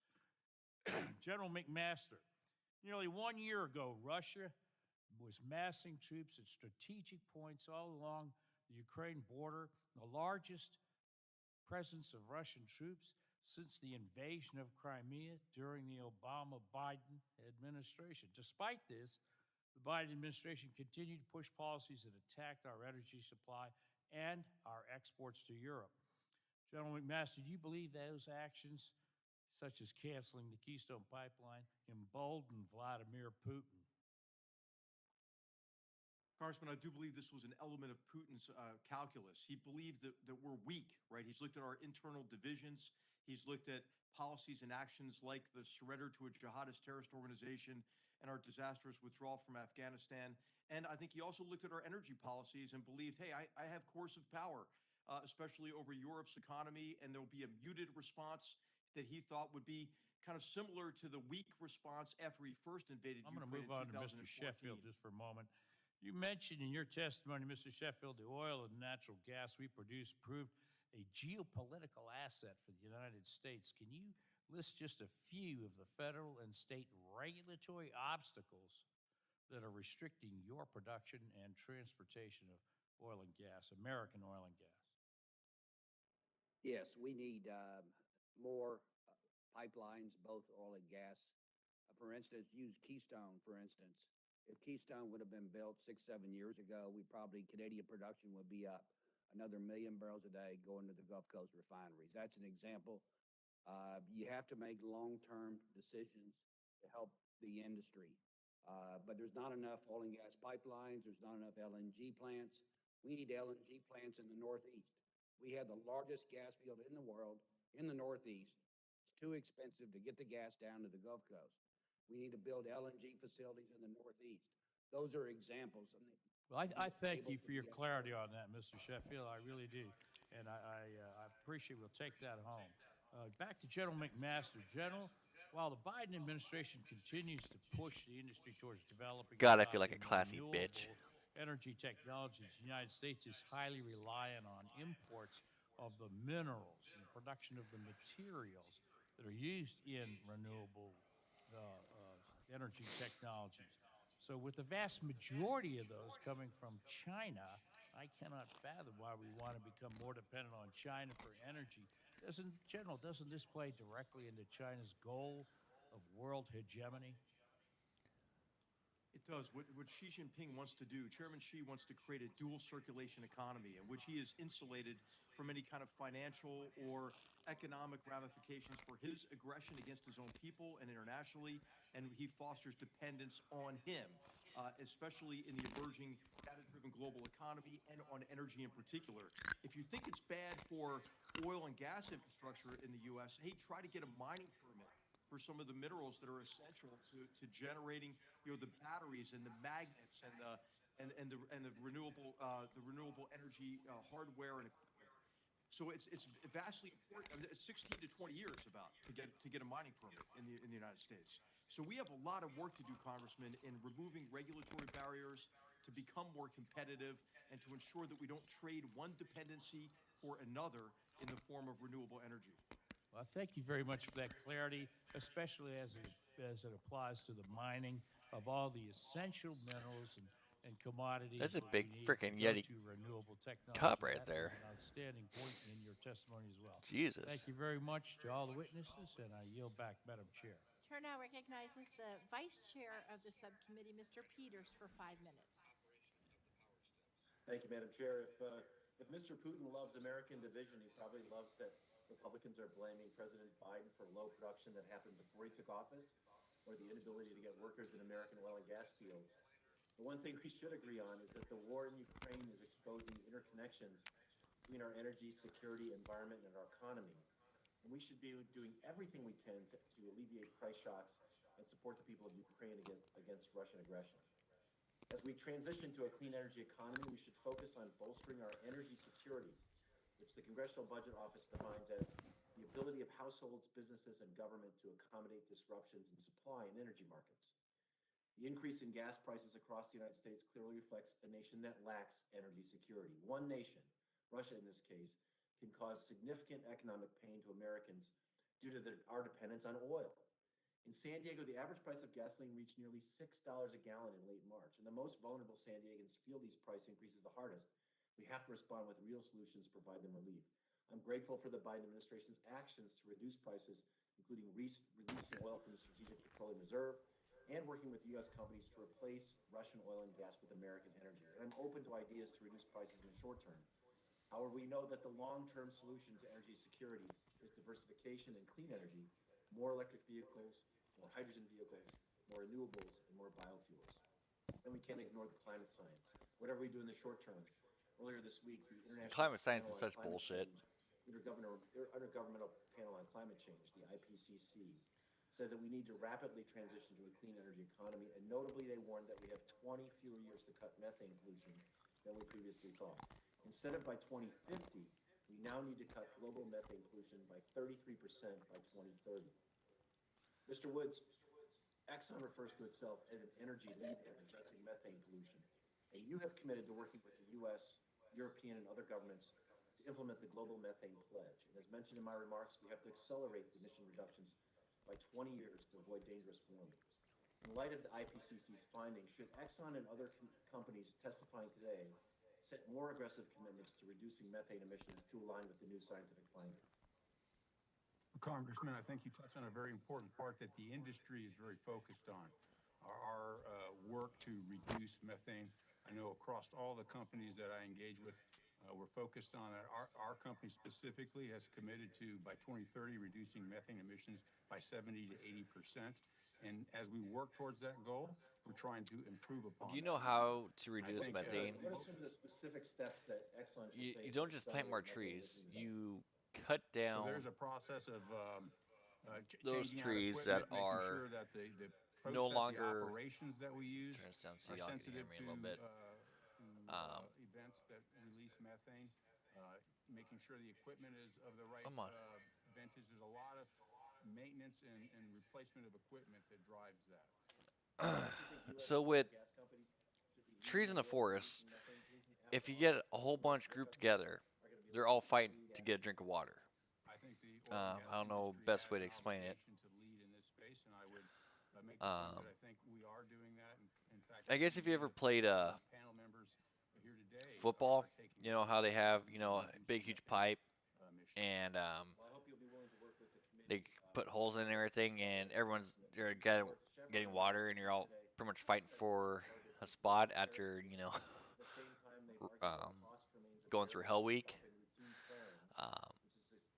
That's pretty much what it's like for trees fighting for water. They're trying to find that open hole, and whatever that tree doesn't use, they use, and eventually trees here, there, spread apart, and they all die. So that creates they dry up, and they can't produce the sap that they need. And sap is the #1 deterror of bark beetle. And what bark beetle does, they go in and they literally kill the tree from the inside out. So the tree's dead. Fire comes in and wipes it all out. So with an actual healthy forest, and you clear out all the underbrush on it, and you know it's not the trees aren't get. It takes decades for that forest to regrow to where it originally was. I mean, don't get me wrong, fires are good in its own sense. They help grow stuff, but if we were to allow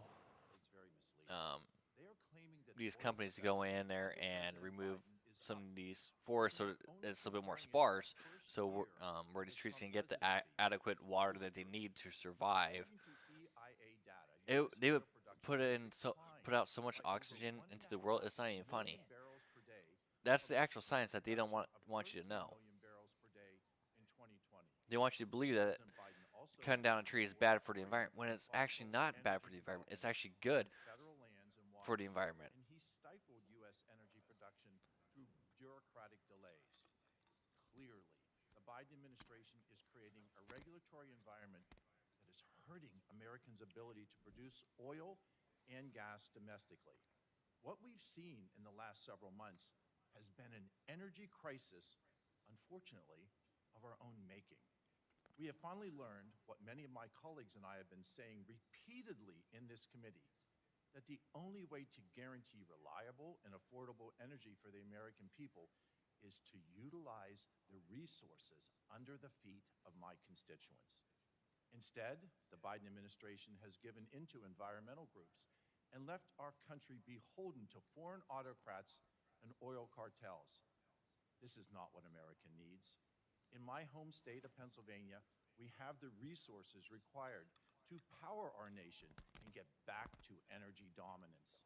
But for now, that potential is locked underground. Oh, I need to end this here pretty soon. Higher and higher prices to fill their gas tanks. We need to stop talking about how to attack the energy industry, and we need to start focusing on how to stimulate domestic production. We need a positive energy policy instead of a punitive energy policy. Many of these companies before us have invested billions in research and development that have directly benefited Americans' consumers.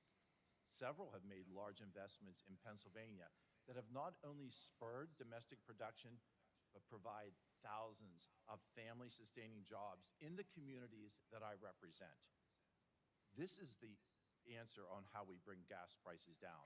The solution to our energy crisis cannot be found in Saudi Arabia, but rather in Somerset County, Pennsylvania, in Bedford County, Pennsylvania, in Cambria County, Pennsylvania, Enabling production here at home. How about instead of is naming the your own only fucking way state, to you give say the United Americans States, dude?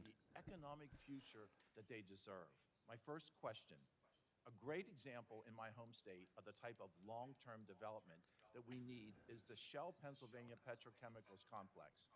It has brought thousands of construction jobs and hundreds of permanent jobs to the region.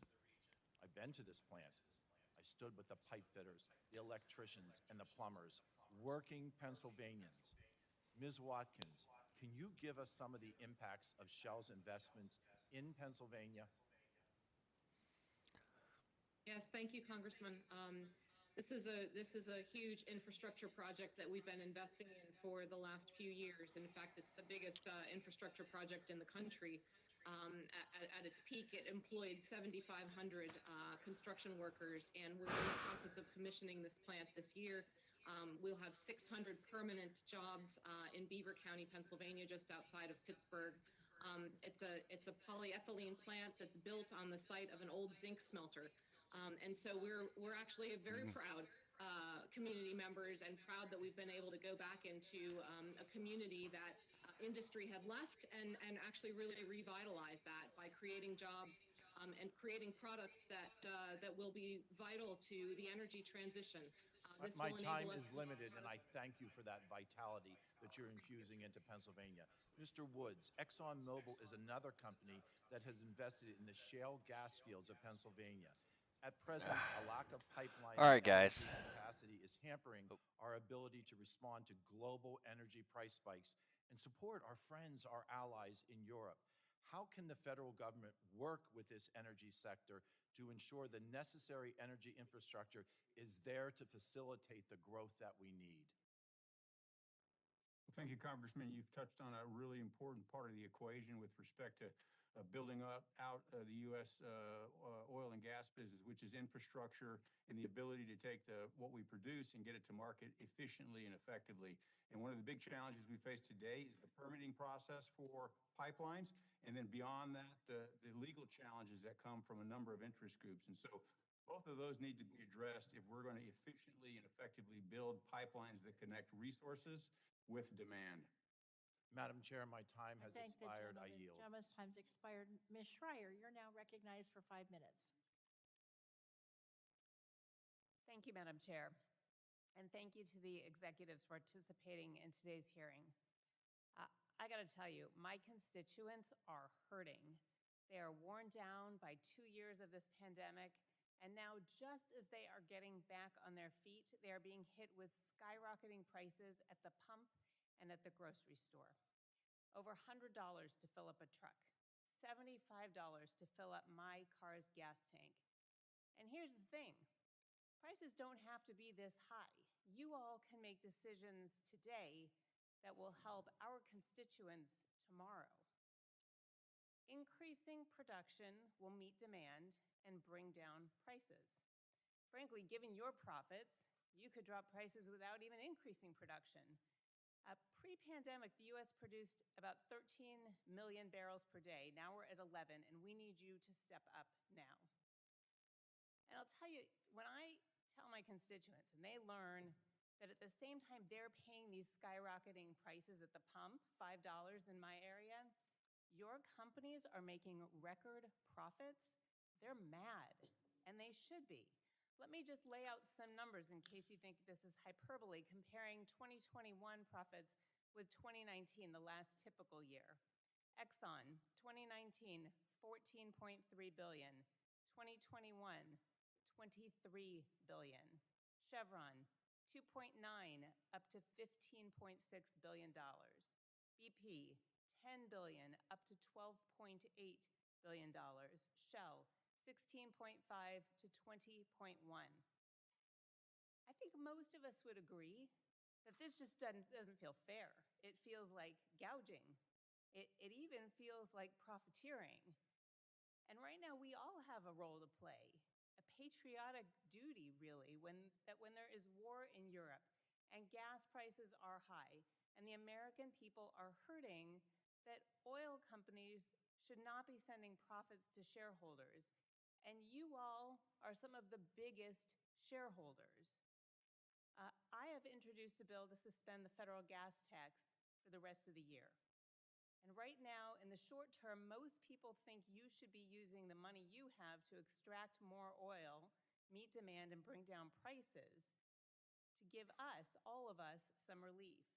And with oil at over $100 a barrel, you're going to make a profit regardless. So I'm asking you, in just 20 seconds each, can you tell me what is the one most important thing that it will take to ramp up oil production to pre-pandemic production levels?